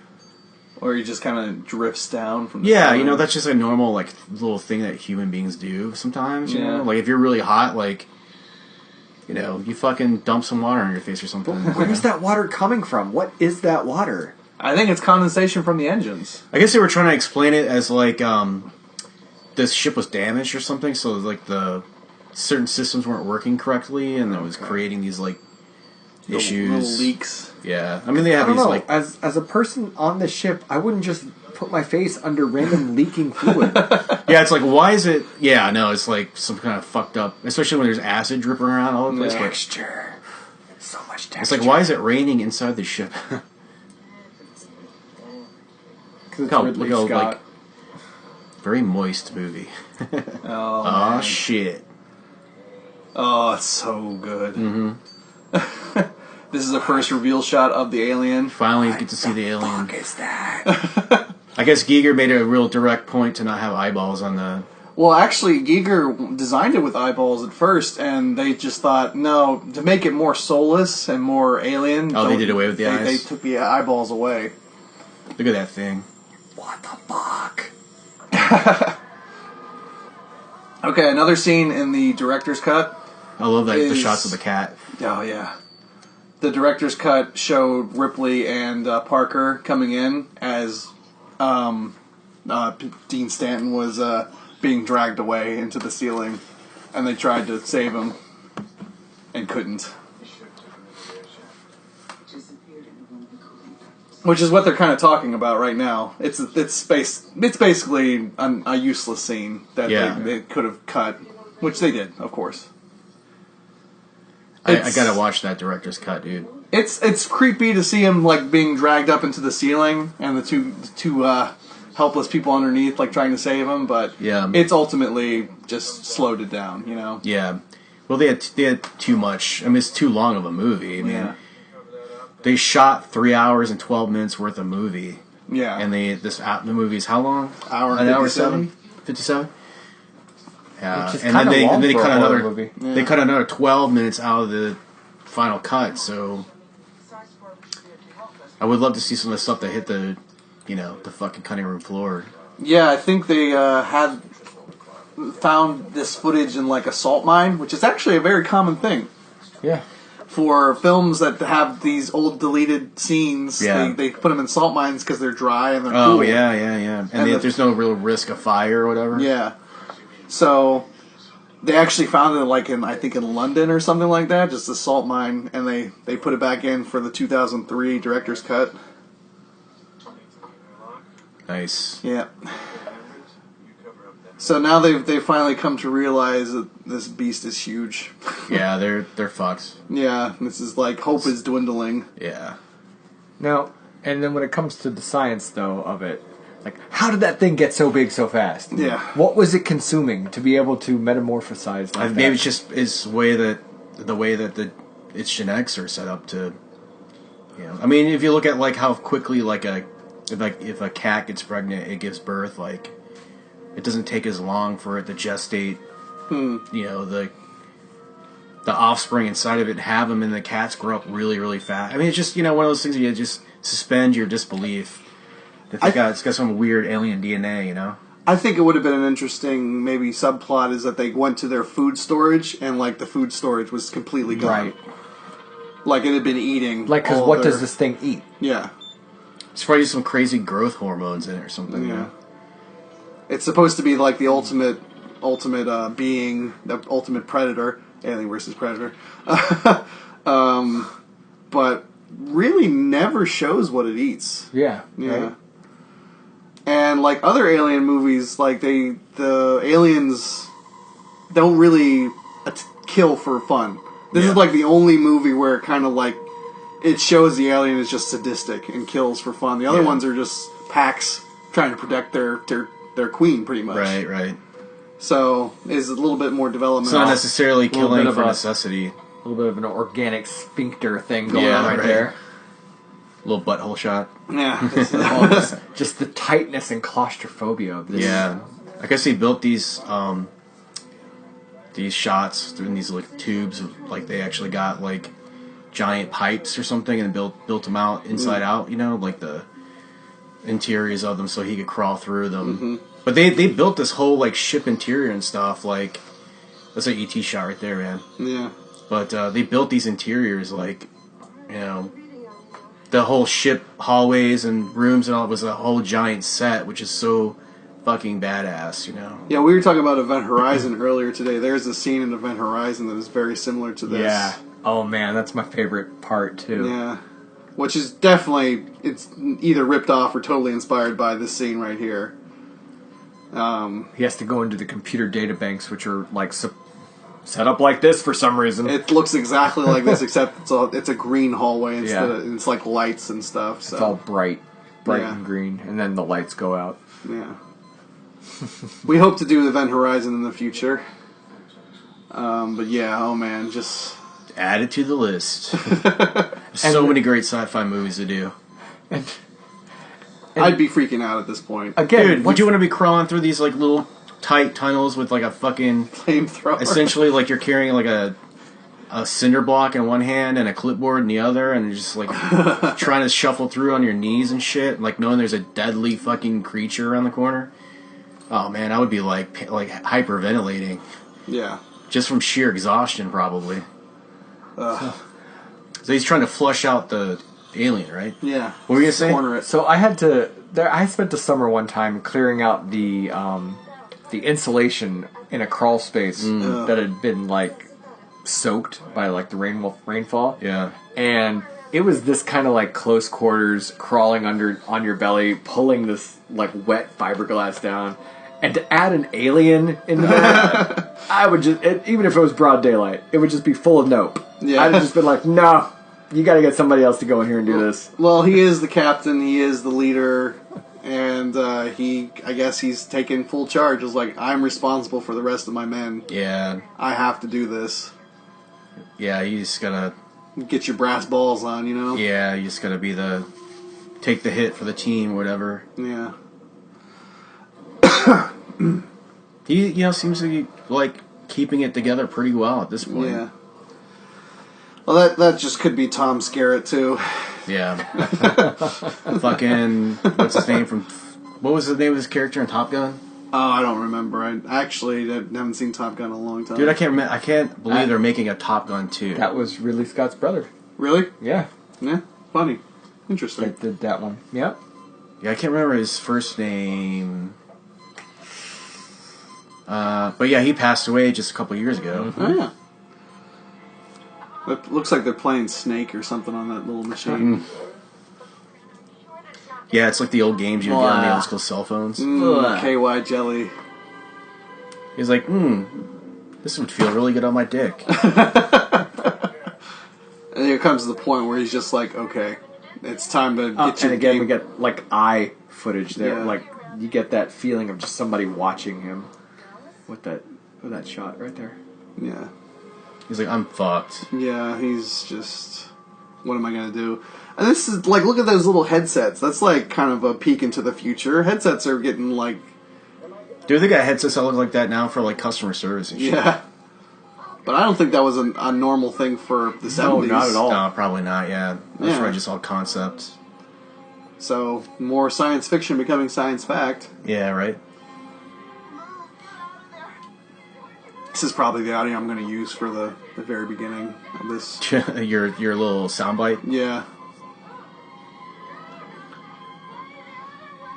Oh, it's so good. Yeah, I love that shot. Like, it's so weird because it's like that's like something you would see like in a ghost out of Ghostbusters or something, Yeah. like a that action where he's reaching out because it's like a very creepy thing.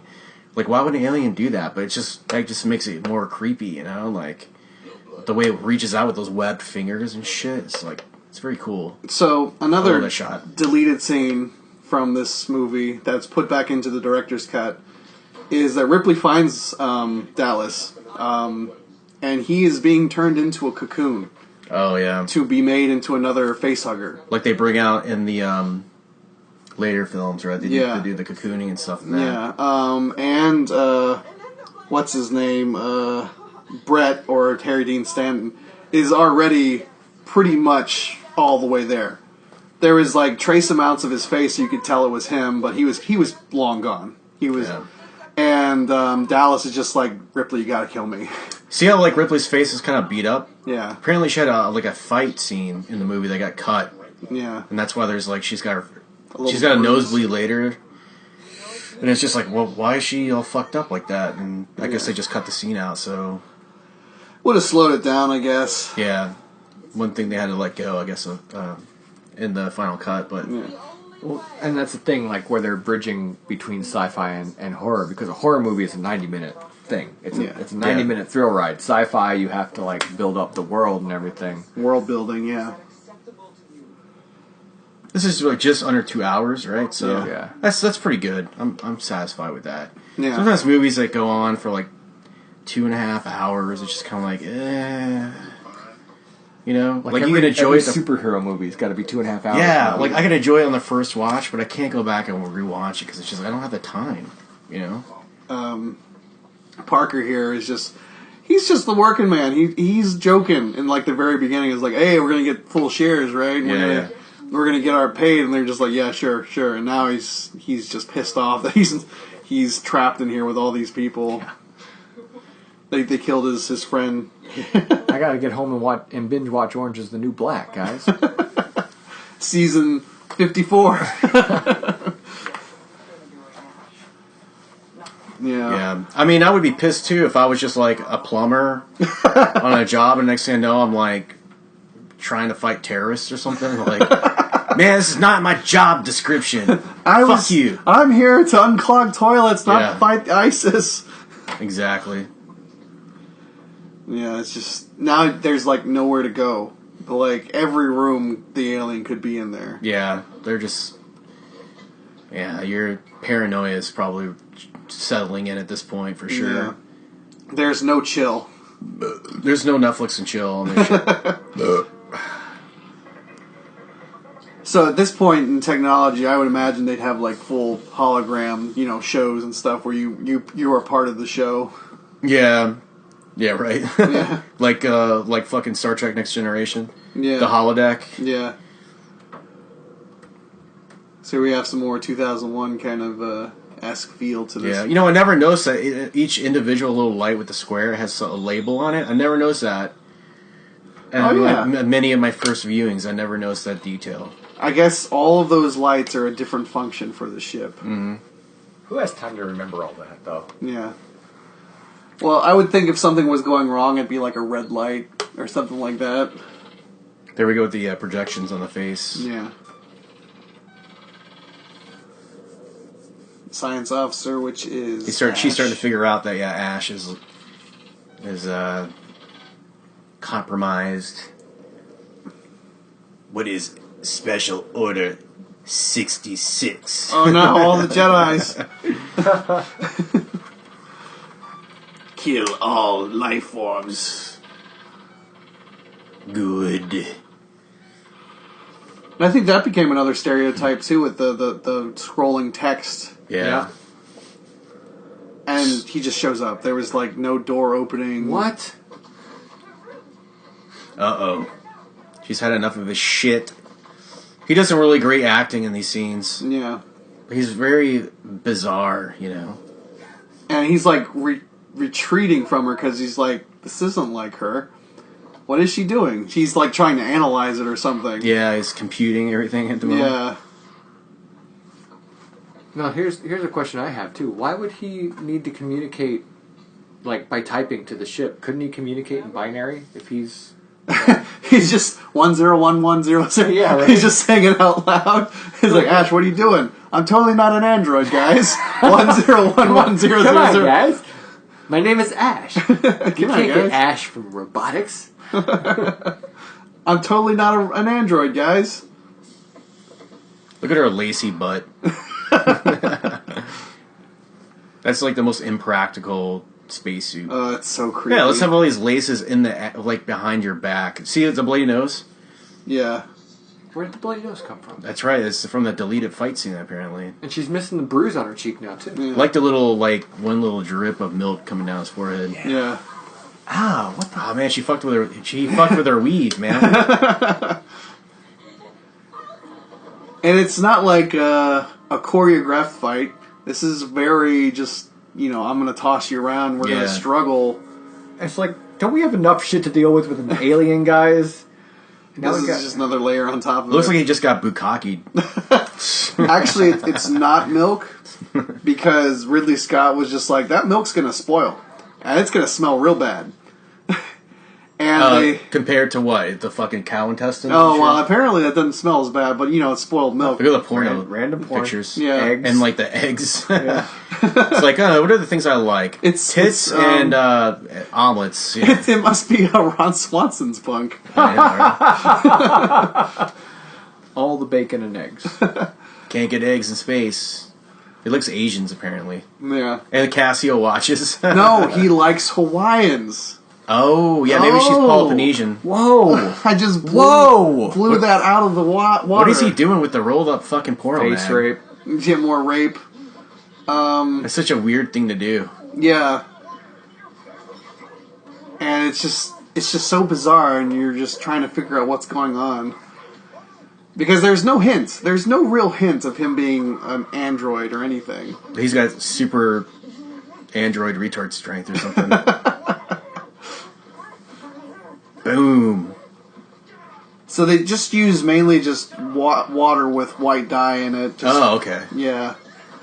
But the funny thing is, in Aliens, they did use milk, and it did spoil. Oh, really? And it gave what's his name? What the fuck? Fucking brained his ass. What is his name? The guy who's played Bishop. It gave him like stomach virus because of the Oh, spoiled jeez. milk. Okay, well, yeah. Yeah. I can see that. Maybe he was lactose intolerant. No, I think it was just him ingesting spoiled milk. Yeah, right. Oh, it's so fucking awesome. That doesn't really hold up, but it's still cool though because it's a real thing. It creeps me the fuck out. Look at the cracks in the fucking paint on the. Did you see that? Like, oh yeah. That's just a little fucking detail that makes it look more weathered. It's just so fucking cool. He's doing robot hands. I think that's funny. Like he's the person doing the acting. Like he's dancing a Devo or something. Yeah. And I think, if I remember correctly, his innards are spaghetti, glass marbles, and onion rings. Oh, That's so Why? cool. Those fiber optics. Just look at how great that looks. Yeah. It just so grody and. It's not what you expect a robot to be. No, it's not. That's because it's not a robot. Oh yeah, sorry, it's an Android. android. It's not Android, all right. It's an android. Jesus Christ, man. Yeah, that's pretty cool, man. this is definitely like an out of nowhere Look type how of thing. gross. He's like looks like a Cinnabon there. This is probably the least convincing part right here. Well, it wasn't a very clean cut.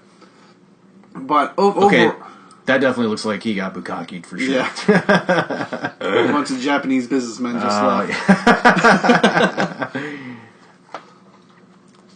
Because it went from the prosthetic to his head in like the same shot, but it wasn't a good cut.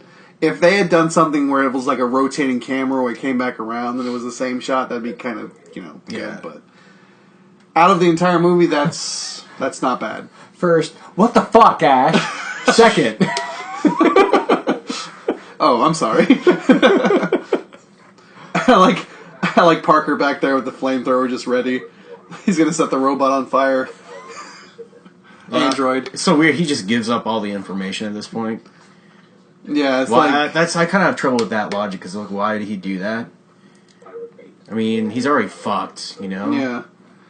Maybe it's part of him, just being breaking down, or just being sadistic, like throwing it in their faces.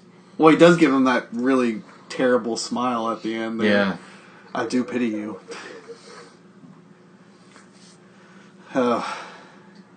Well, he's like staring directly into the camera right now, too. Yeah, I know. So it's like addressing the unnerving. audience. Yeah. It's like you're feeling as Ripley right now. I love the voice effects, too. Purity. It's another really tense scene. I mean, just because the pausing and what he says, we're all pretty fascinated by it right now. I know we just got very quiet. Yeah. Like, shh, I'm trying to listen. Stop talking. This is messing me up, guys. What the fuck? Oh, look at Sigourney Weaver. She's so pretty. Mm-hmm. We get to see a little bit of Sigourney's beaver later, too. Big old crotch shot. Oh, that smile at the end. That's it. What? Yeah, that. James, you haven't seen this in a while, have you? No, I haven't. It really is like out of nowhere. Yeah. Like, guys, we're already dealing with this alien thing, and now we got to deal with a psychotic robot too. Yep. Well, they don't have to worry about the robot anymore, at least. It's too bad he doesn't look a little bit more like him, but it works. It works anyway. I think if they didn't show the face, if it was like the back of the head, I think it'd be a little bit more convincing. That's cool. Yeah. That is cool as shit. I love that.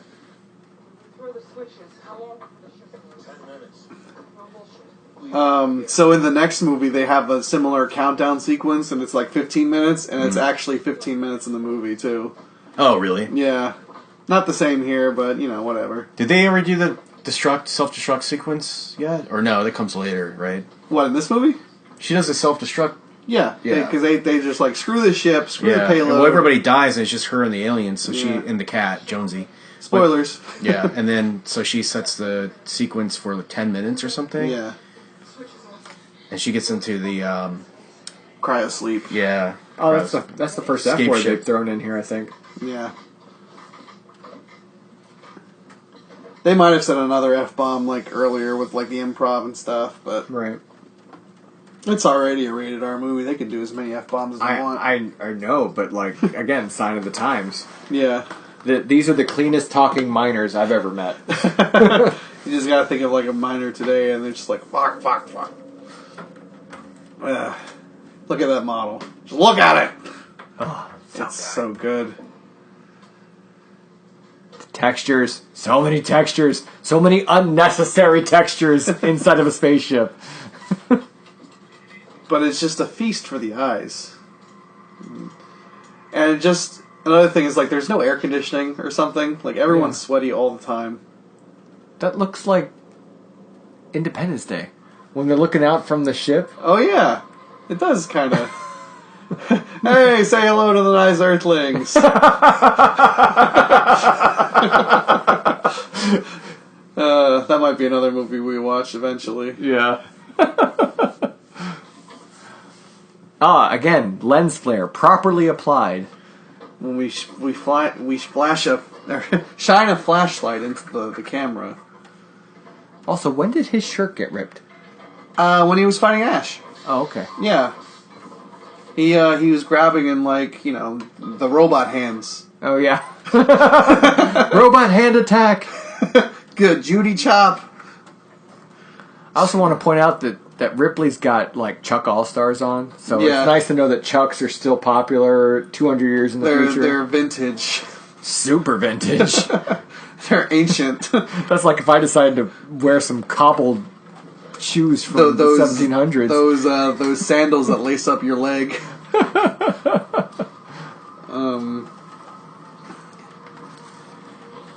So now they're just getting what they need to These survive. incredibly impractical doors. Survival mode at this point. Yeah. It's like, it's just us now. So in this time period, this is where Ripley finds Dallas. And the director's cut. In the director's cut, yes. And it's a pretty disturbing scene. If you guys have a chance to see it, it's actually pretty well done.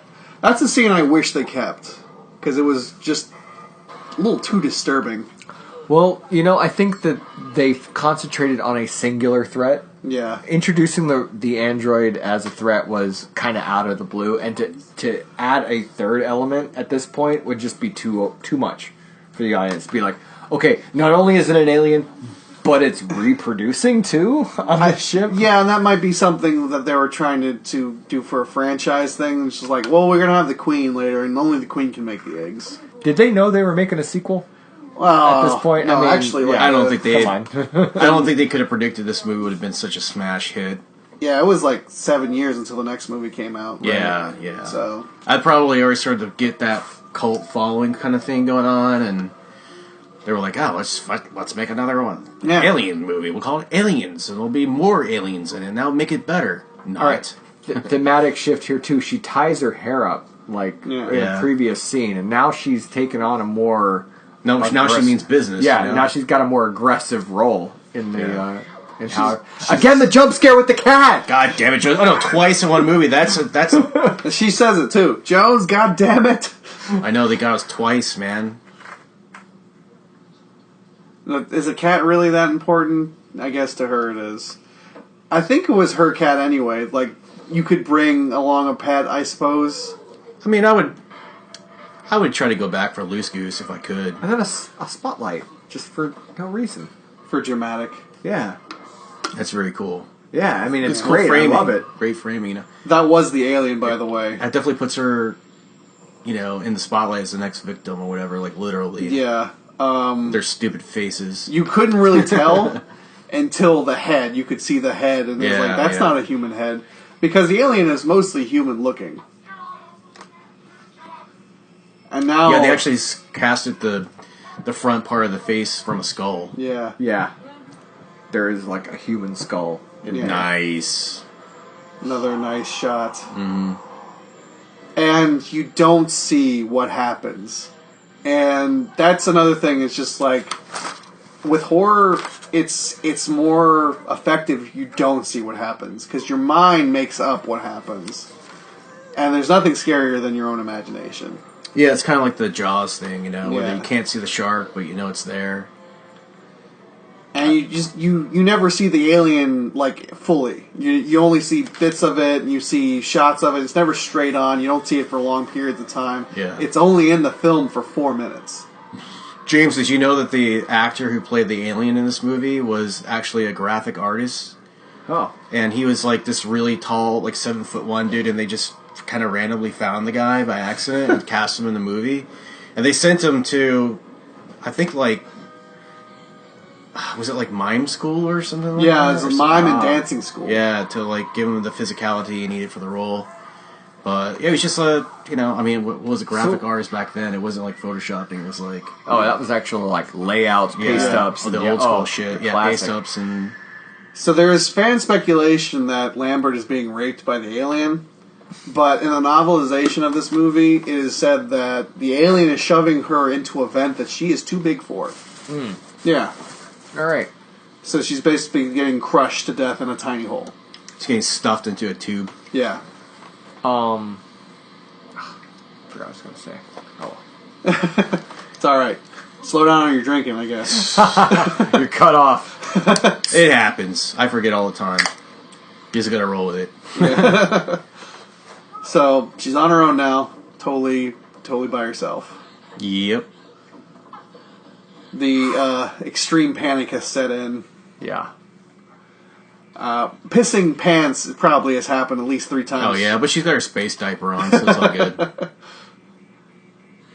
Oh, I know what I was going to say. Has Doug Jones done anything with the newer stuff? Because he is, like, the best when it comes... Speaking of mimes. Like, that was the guy that did Abe Sapien in the Hellboy. Oh, movies. yeah. I love that character. And really cool. the dude with the eyes in Pan's Labyrinth. Oh, yeah. I want to say that he was probably one of the aliens in like 3 or 4. Yeah? I want to say, but I couldn't say. You could always IMDb that shit. Man. Yeah. I don't The miracle of hand computers. Yeah, they didn't even have Palm Pilots in this fucking futuristic world, man.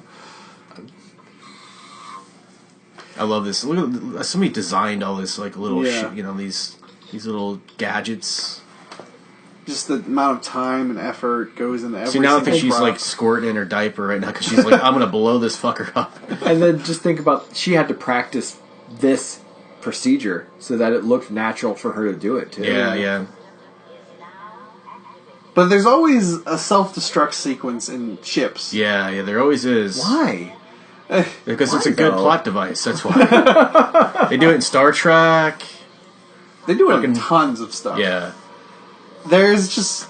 I want there to be a movie where just like, can we set it off the self-destruct? And the guy's like, why? We don't have a self-destruct. This is a regular ship. Yeah, why would we blow up the ship? They don't design that. Yeah, what if one of your crew were like postal and like... Yeah, just killed everybody on the ship. It's not like they have self-destruct sequences on like Navy ships or anything like that, you know? And there's the cat. Another jump Cat's just ship. there like chilling. What's up? So I really wish I had some catnip right now. It just starts writhing around. It's another just dark scene. Dude, that's such a fucking like overkill for a cat carrier. Yeah. You know what I'm saying? That cat is in there just like, oh my god! Dude, I want to get a cat carrier like that for my cat. That is a military spec cat carrier. That cat is suffocating in there. There's no windows. I can't breathe. Now, I like the walls kind of look like the aliens. Yeah, it fucks with your head with the lighting and stuff. Yeah. Which kind of happens in a few minutes anyway. So it's like the ribs of the alien. There's a really great H.R.Giger documentary. I think it's on Netflix. Oh yeah. And I watched it, and it's fucking amazing. There was so much about the dude that I did not know. Crazy, he like died falling downstairs or something in his house. But his house is like this crazy Dark. He like lived in his own reality. Like it really is nuts. The best artists do. Like Salvador Dali, man, that guy was nuts. But he had some of the craziest art. So Yeah. That was kind of a subtle scene. I mean, we didn't really touch on that. Like, she put down the cat carrier, and the alien, like, looked in and kind of tilted his head. Like, he wasn't sure what the creature was inside the cat box. Huh. I don't know if did you guys notice that? Yeah, I mean he gives the cat a pass. He doesn't fuck with the cat. I mean, He's like, I don't want to. You're not interesting to me. my genetics will not mesh sufficiently. oh, okay. So the documentary is called Dark Star. Oh, H.R.Giger's. Yeah, I've seen that. It's 2014, and I saw it. It was on Netflix for a while. I think it might still be up there. But I think it's a Netflix original documentary. yeah, so. it's very, very good, man. Like if you're into learning about, artists and the mind of an artist, and it just goes into all these crazy like stories about how he helped out these like bands and stuff, and he's a very kind, gentle person. Yeah. But he just lived in a really warped sense of reality, Yeah.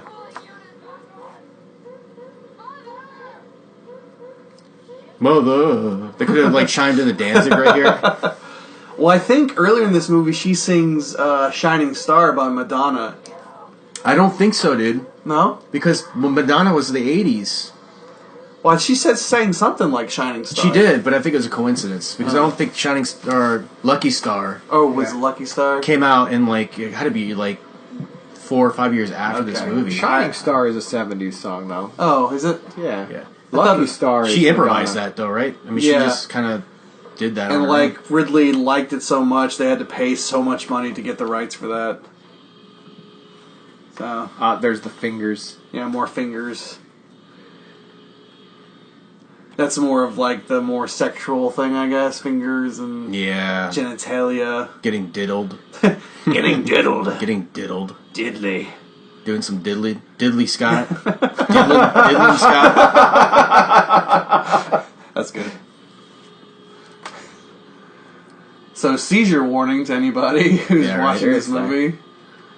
Guess they're trying to they use a lot of these sort of shots to influence their later movies, so there's a lot of orange.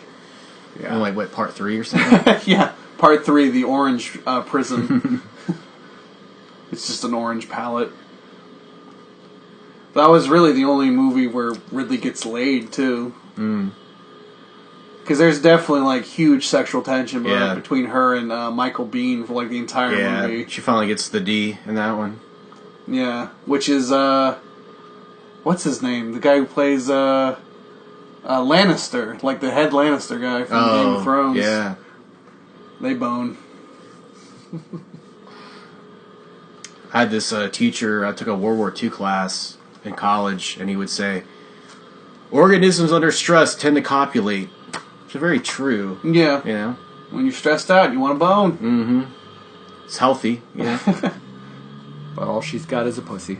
Badoom ching. Hello, is this thing on? Hello. James is full of dad jokes. Oh, yeah. As he is the dad. Very, very dated.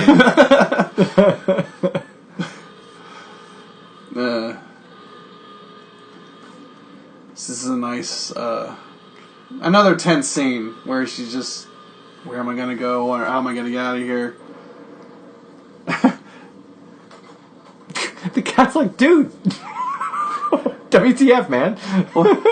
That cat is like gonna have some brain trauma after that. And then we have the two symmetrical lights right there. Again, eyes. Like watching you kind of thing. They're everywhere. So now comes the part where you're kind of wondering, like, how did the alien get on that ship before she took off? Because the alien totally does. Spoilers. Because the doors were all shut. Did he know how to open the doors? It's like a raptor. Oh. Shoot! If you guys listen to the actual disc commentary for this movie, Harry Dean Stanton has some really funny quips. He seems like a funny guy. Yeah, he was like saying shit like on the set, like when they were like shooting scenes. He'd be like a really serious scene, and they would like be asking him a question. He'd be like, "I love pussy," just like randomly throw it out there. I was laughing so hard last night. I was like, "Dude, this guy's awesome. I love it." Guy's still kicking too. I know, dude. He was great in Big Love, that HBO series. Yeah. It's little the show, yeah. So the ship blows up, but she's on the escape pod ship, and little does she know, there's a stowaway. The 8th passenger. Mm-hmm. The 8th passenger. It's just the 3rd passenger at this point. Yeah. Alright, this movie totally made me lose my chill when they made the explosion have sound. In space, there'd be no sound. I mean, come on. Your subtitle for this movie in space, no one can hear you scream. It goes for explosions too, okay? Jesus. That's a cool fucking explosion, though. I mean, it's a visual trip, you know? If this was directed by George Lucas, they'd come out with a special edition where the explosion has another ring to it. Mm-hmm. Why did it have to explode 3 times? It's a very thorough self-destruction. She's like, it's over now. I can diddle my bean. I can pet my pussy. I like that we went to the same spot. But again, yeah, we're perverted. Who cares? Like, why does a mining station have to have that thorough of a destruction sequence? Because movie. Because movie. Okay. Because it looks cool. That's why. Don't front. More bang for your buck. Don't be fronting. Yep. And she just, like, lets go of all of her waste out of her bowels. She's like, I need to change my diaper. Oh, Got it. Jonesy made it. Thank goodness. That way she has some food on the trip. No? Huh? What was that? Sorry. Oh, she has some food on the trip. Okay. I thought you. Oh, she's gonna have some like. She's totally gonna eat the cat, some guys. fucking cat chop suey later on. I thought you were saying, do they have food for the cat? And I was just like, probably not. Yeah, I'm sure they have some Meow Mix on board.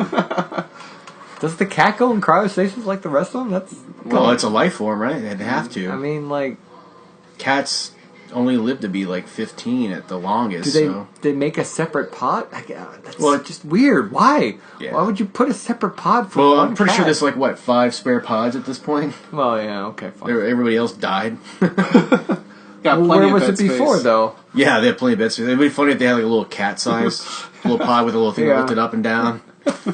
And like pets the cat, and there's like a little hand with the glove comes out and pets it. No, there's just like a little doggy door that runs in and it seals off.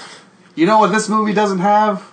Titillation. It needs more titillation. Oh, this has panty shots, so. This is the decompression mode. It's like, Sigourney, we need done. you in your panties. Mm-hmm. Not that I'm Too complaining. bad she's got no backside, though. Yeah.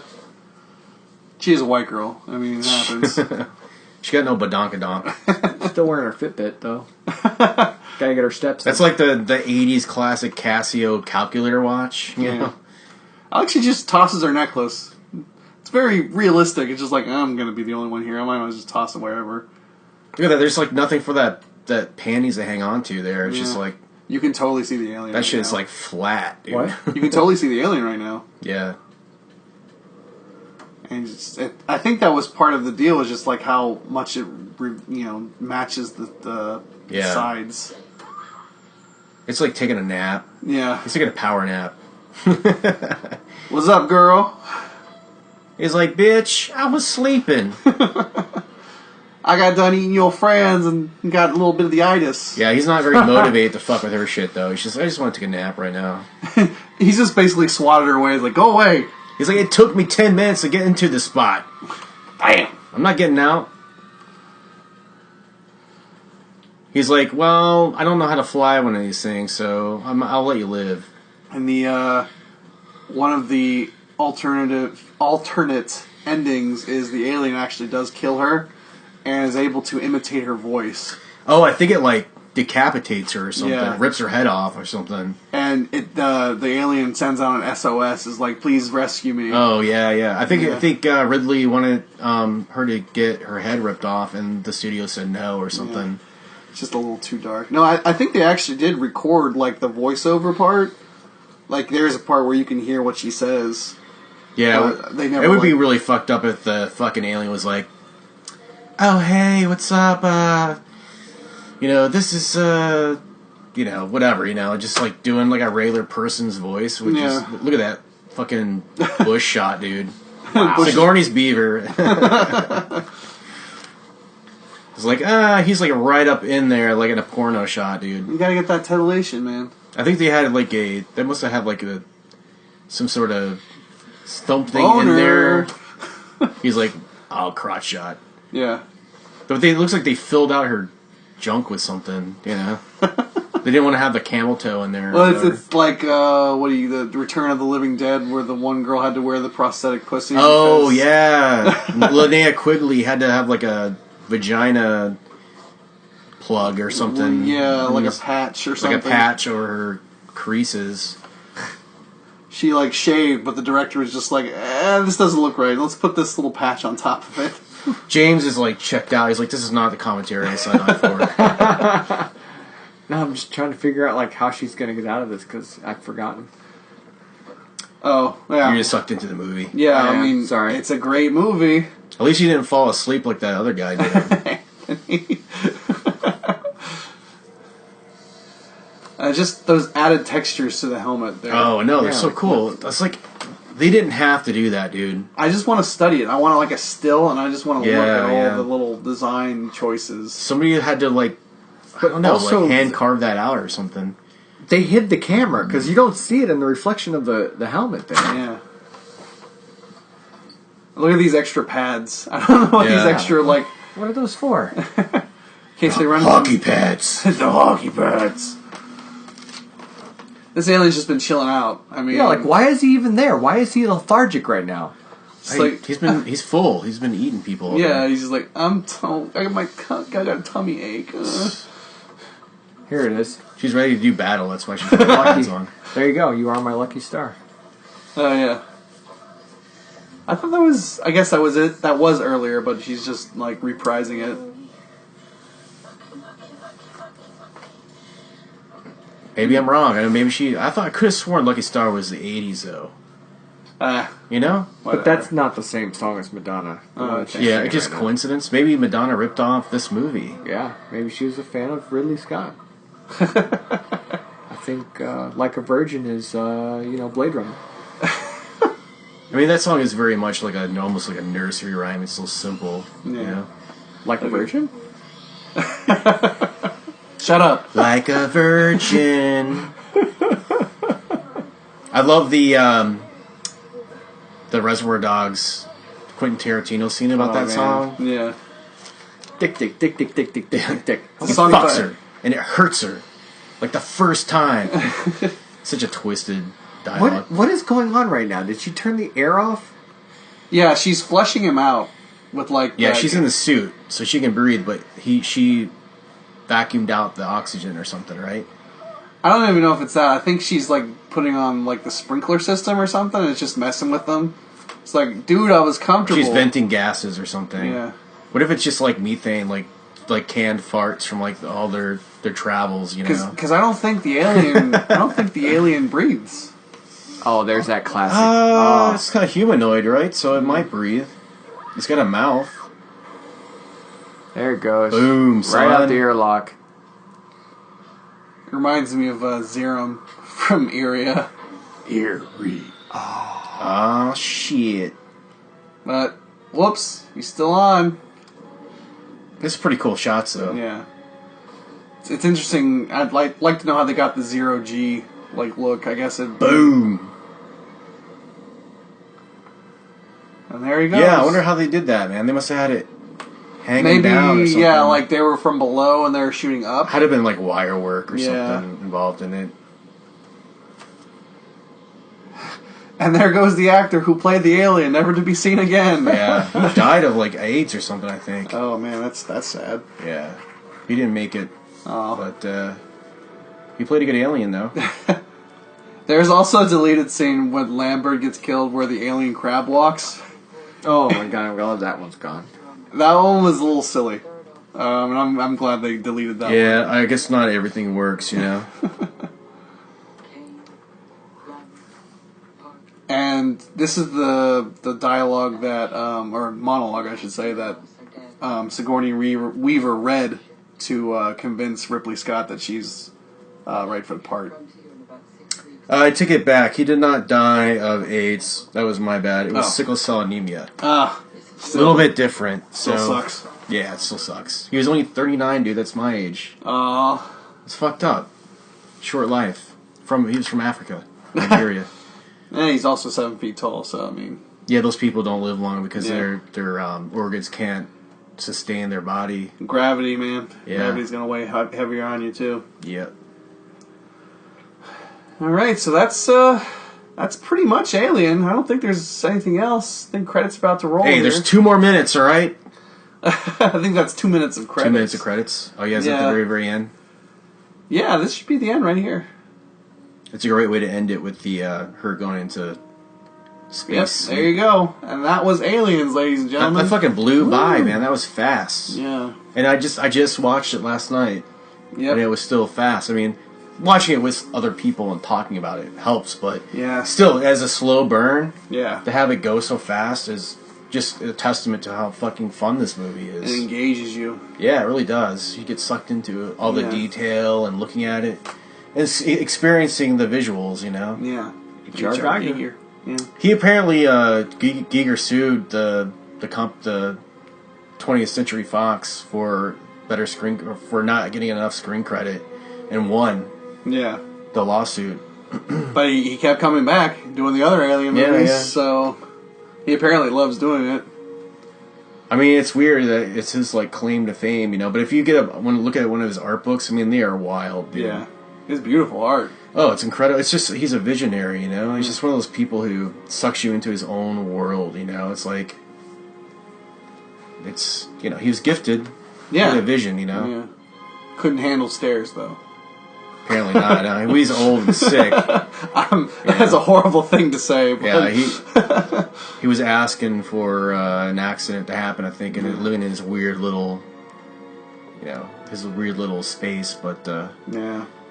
Definitely check out that documentary. Yeah, it's a good one for sure. Should still be fascinating on Netflix, stuff. so hopefully. Yeah. So, yeah, I mean,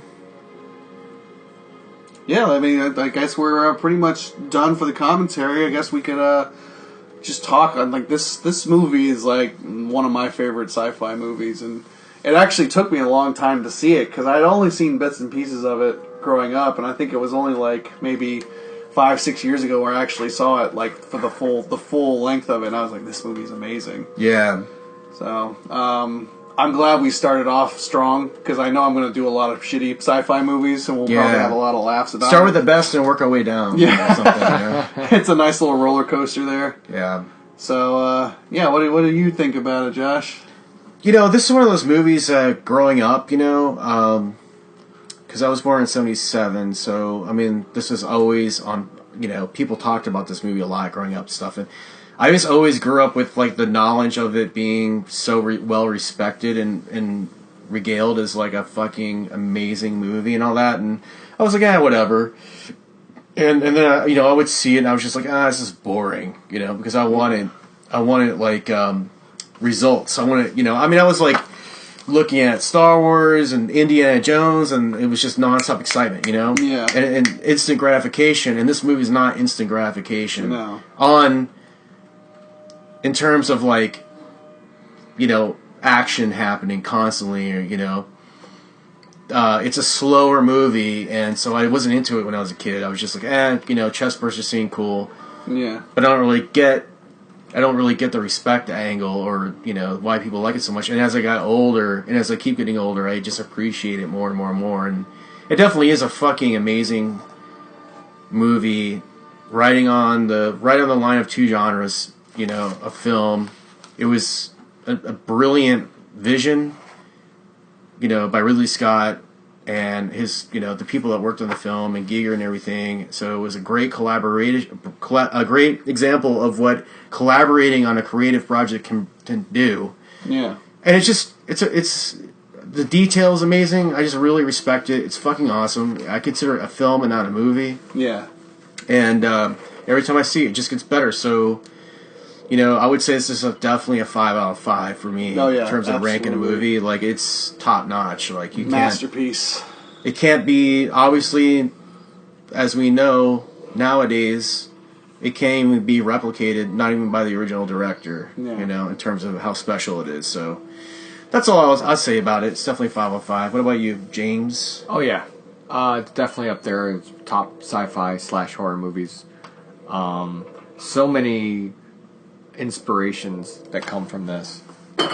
You can just tell from the way the ship's designed, the lens flares I kept pointing out. J.J. Abrams definitely watched this in high school. It's such an inspired movie. You know, it's inspired by people's creative visions. And there's so much lore in it, like, that is referenced in other things too, like the whole acid blood thing. It's just such an iconic, like, it's thing. a groundbreaker, you know. And just to have that idea of like a life form that is so alien that its pH balance will cut through your ship.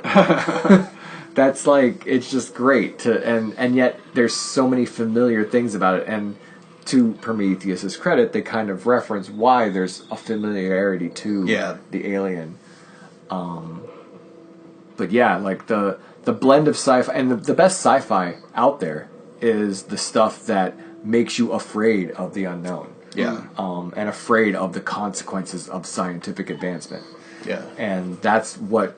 And so, yes, it's a horror movie, but really that just means it's that much stronger of a sci-fi movie. Yeah. Absolutely. It's one of those things where it's lightning in a bottle. It's just this incredible, brilliant thing, and there was nothing like it before it. There hasn't really been a thing like it since either, to be honest. Yeah, I mean, there's things that that kind of follow in its footsteps, you know, and considering, you know, the Alien quadrilogy and the new movies, they just don't have that special star quality to it, you know? Yeah, they don't have, like, the right writer, the right director, the right cast. Yeah. There's just something about it that just can't replicate. Yeah, for sure. Like, you cared about most of these people on this ship. Yeah. I mean, except for the other girl. I think Lambert was the one everybody was just like, oh, I'm glad she's dead. You always gonna have that annoying cannon fire character that Yeah. you just that you can get that satisfying kill from, you know. It's like finally got rid of her, you know. But yeah, I mean, it goes without saying, if you don't like this fucking movie, then you don't understand film. Yeah. You know, not to be judgmental of anyone, but trust me, if you're a youngster and you don't like this movie now, give it 10, 20 years and you'll like it, I guarantee it. Because once you go through decades of watching movies and you compare it, it holds up so much better than modern movies do, you know? And it's nearly 40 years old. Yeah, it's 2 years away from 40. Yeah. I wonder if they'll do anything for the 40th anniversary. I hope they come out with, like, another good Alien movie. Well, I'll just be happy if they put it in the theater. Yeah. And I can go see it on a big screen. Oh, yeah. Not in 3D or anything like that. Not on IMAX. Just on a nice big screen where hopefully not a lot of people will show up. And I can just put my feet up and eat have a giant popcorn and just have a giant nerd boner and enjoy it, you know. Yeah. So I think we're pretty good for this one, eh? Yeah. You want to just real quick, if you guys want to check out the R-rated horror commentary podcast on YouTube, and also for Josh James, you can find me at joshjamescreative.com or facebook.com/joshjamescreative. I'm an artist. I do commissions, and I'm interested in all kinds of creative projects. If you guys want to reach out, just hit me up. Send me an email. You can email R-rated horror commentary podcast at R-rated It's rratedhorror@gmail.com. Or you can always just leave comments below, and definitely subscribe to the R-rated horror or the R-rated Sci-Fi podcast channel. Yeah. And pretty much. You nailed it. Yeah. Yeah, and this is Brian Lee. I'm at thefullbleedart.net, and pretty much all Josh said, he did my job for me. It's all good though. It's he's letting me take over for Sci-Fi. Yeah. So you can tell I've done those rambles a few times. So and I don't even mind one bit. That helps me learn for the future too. So. It's not an official commentary unless I whore myself out at the end. So, you got anything you want to promote? Oh, sure. Yeah. This is James Lee. I would like to mention that you may hear my voice in Cape Swoosh Productions' Avengers Disassembled and the upcoming Suicide Squad Black Vault. I play a couple of bit characters. You can also hear me on the Weekly Jump, which is the How Do I Jump weekly gamer news source. Brian sometimes shows up on that one too. Sure, very cool. Yeah, you guys definitely check out those. They're basically like voiceover, or they're like read out versions of these comics, right? Yeah, Cape Swoosh does audio drama adaptations of famous graphic novels. They've done The Killing Joke. They've done Kingdom Come. Avengers Disassembled is one of their more recent ones. They did Batman 66 Meets the Green Hornet, which was the Kevin Smith run, which was so good. Is there like an iTunes or website or something? You can find them on YouTube with Cape Swoosh. Cape Swoosh. SWOOSH? Yes. Okay. Cape Swoosh Productions. There you go. Well, that'll be in the link description or the comments for this website, so you guys can find it really, really easy. Yeah, absolutely. I think we're good for this episode. Yeah. Thanks a lot for hanging out with us, guys. Thank you, guys. All right. And I guess we'll keep it R-rated, right? Okay, so that was my first ever R-rated sci-fi commentary. This is your host, Brian Lee. I had special guest Josh James from R-rated horror commentary, and my very own brother James Lee, who is currently working with Cape Swoosh Production. So we're going to try and get Aliens out in a couple weeks, maybe a month. I don't know what my schedule's going to be right now, but we're going to try and keep it on a regular basis. We're going to do a bunch of the big name sci-fi movies like The Thing and Back to the Future, and try and get a few campy ones out there too, because we just love to watch B movies. And I'm going to have a regular revolving door of guests. Hopefully James will be back on a regular basis. And of course Josh James from R-rated horror commentary will be back to do some more of the crossover horror, sci-fi genre, and vice versa. But I want to thank you all for listening, and keep it R-rated. See you later. Hey guys, if you enjoyed this video, go ahead and hit the subscribe button. We've got a lot of great content coming for you this year. We've got reviews for movies, comics, and more. And of course, we will always have fan commentaries for the movies you love. Lots of talk about horror and just mainstream pop culture in general. And probably some Star Wars stuff leading up to Rise of Skywalker. So go ahead and hit the subscribe button, hit the bell for notifications. And yeah, become a fan of the channel. Let's hear what you want to see. Leave a comment below and just let me know what you think. Alright guys, talk to you later.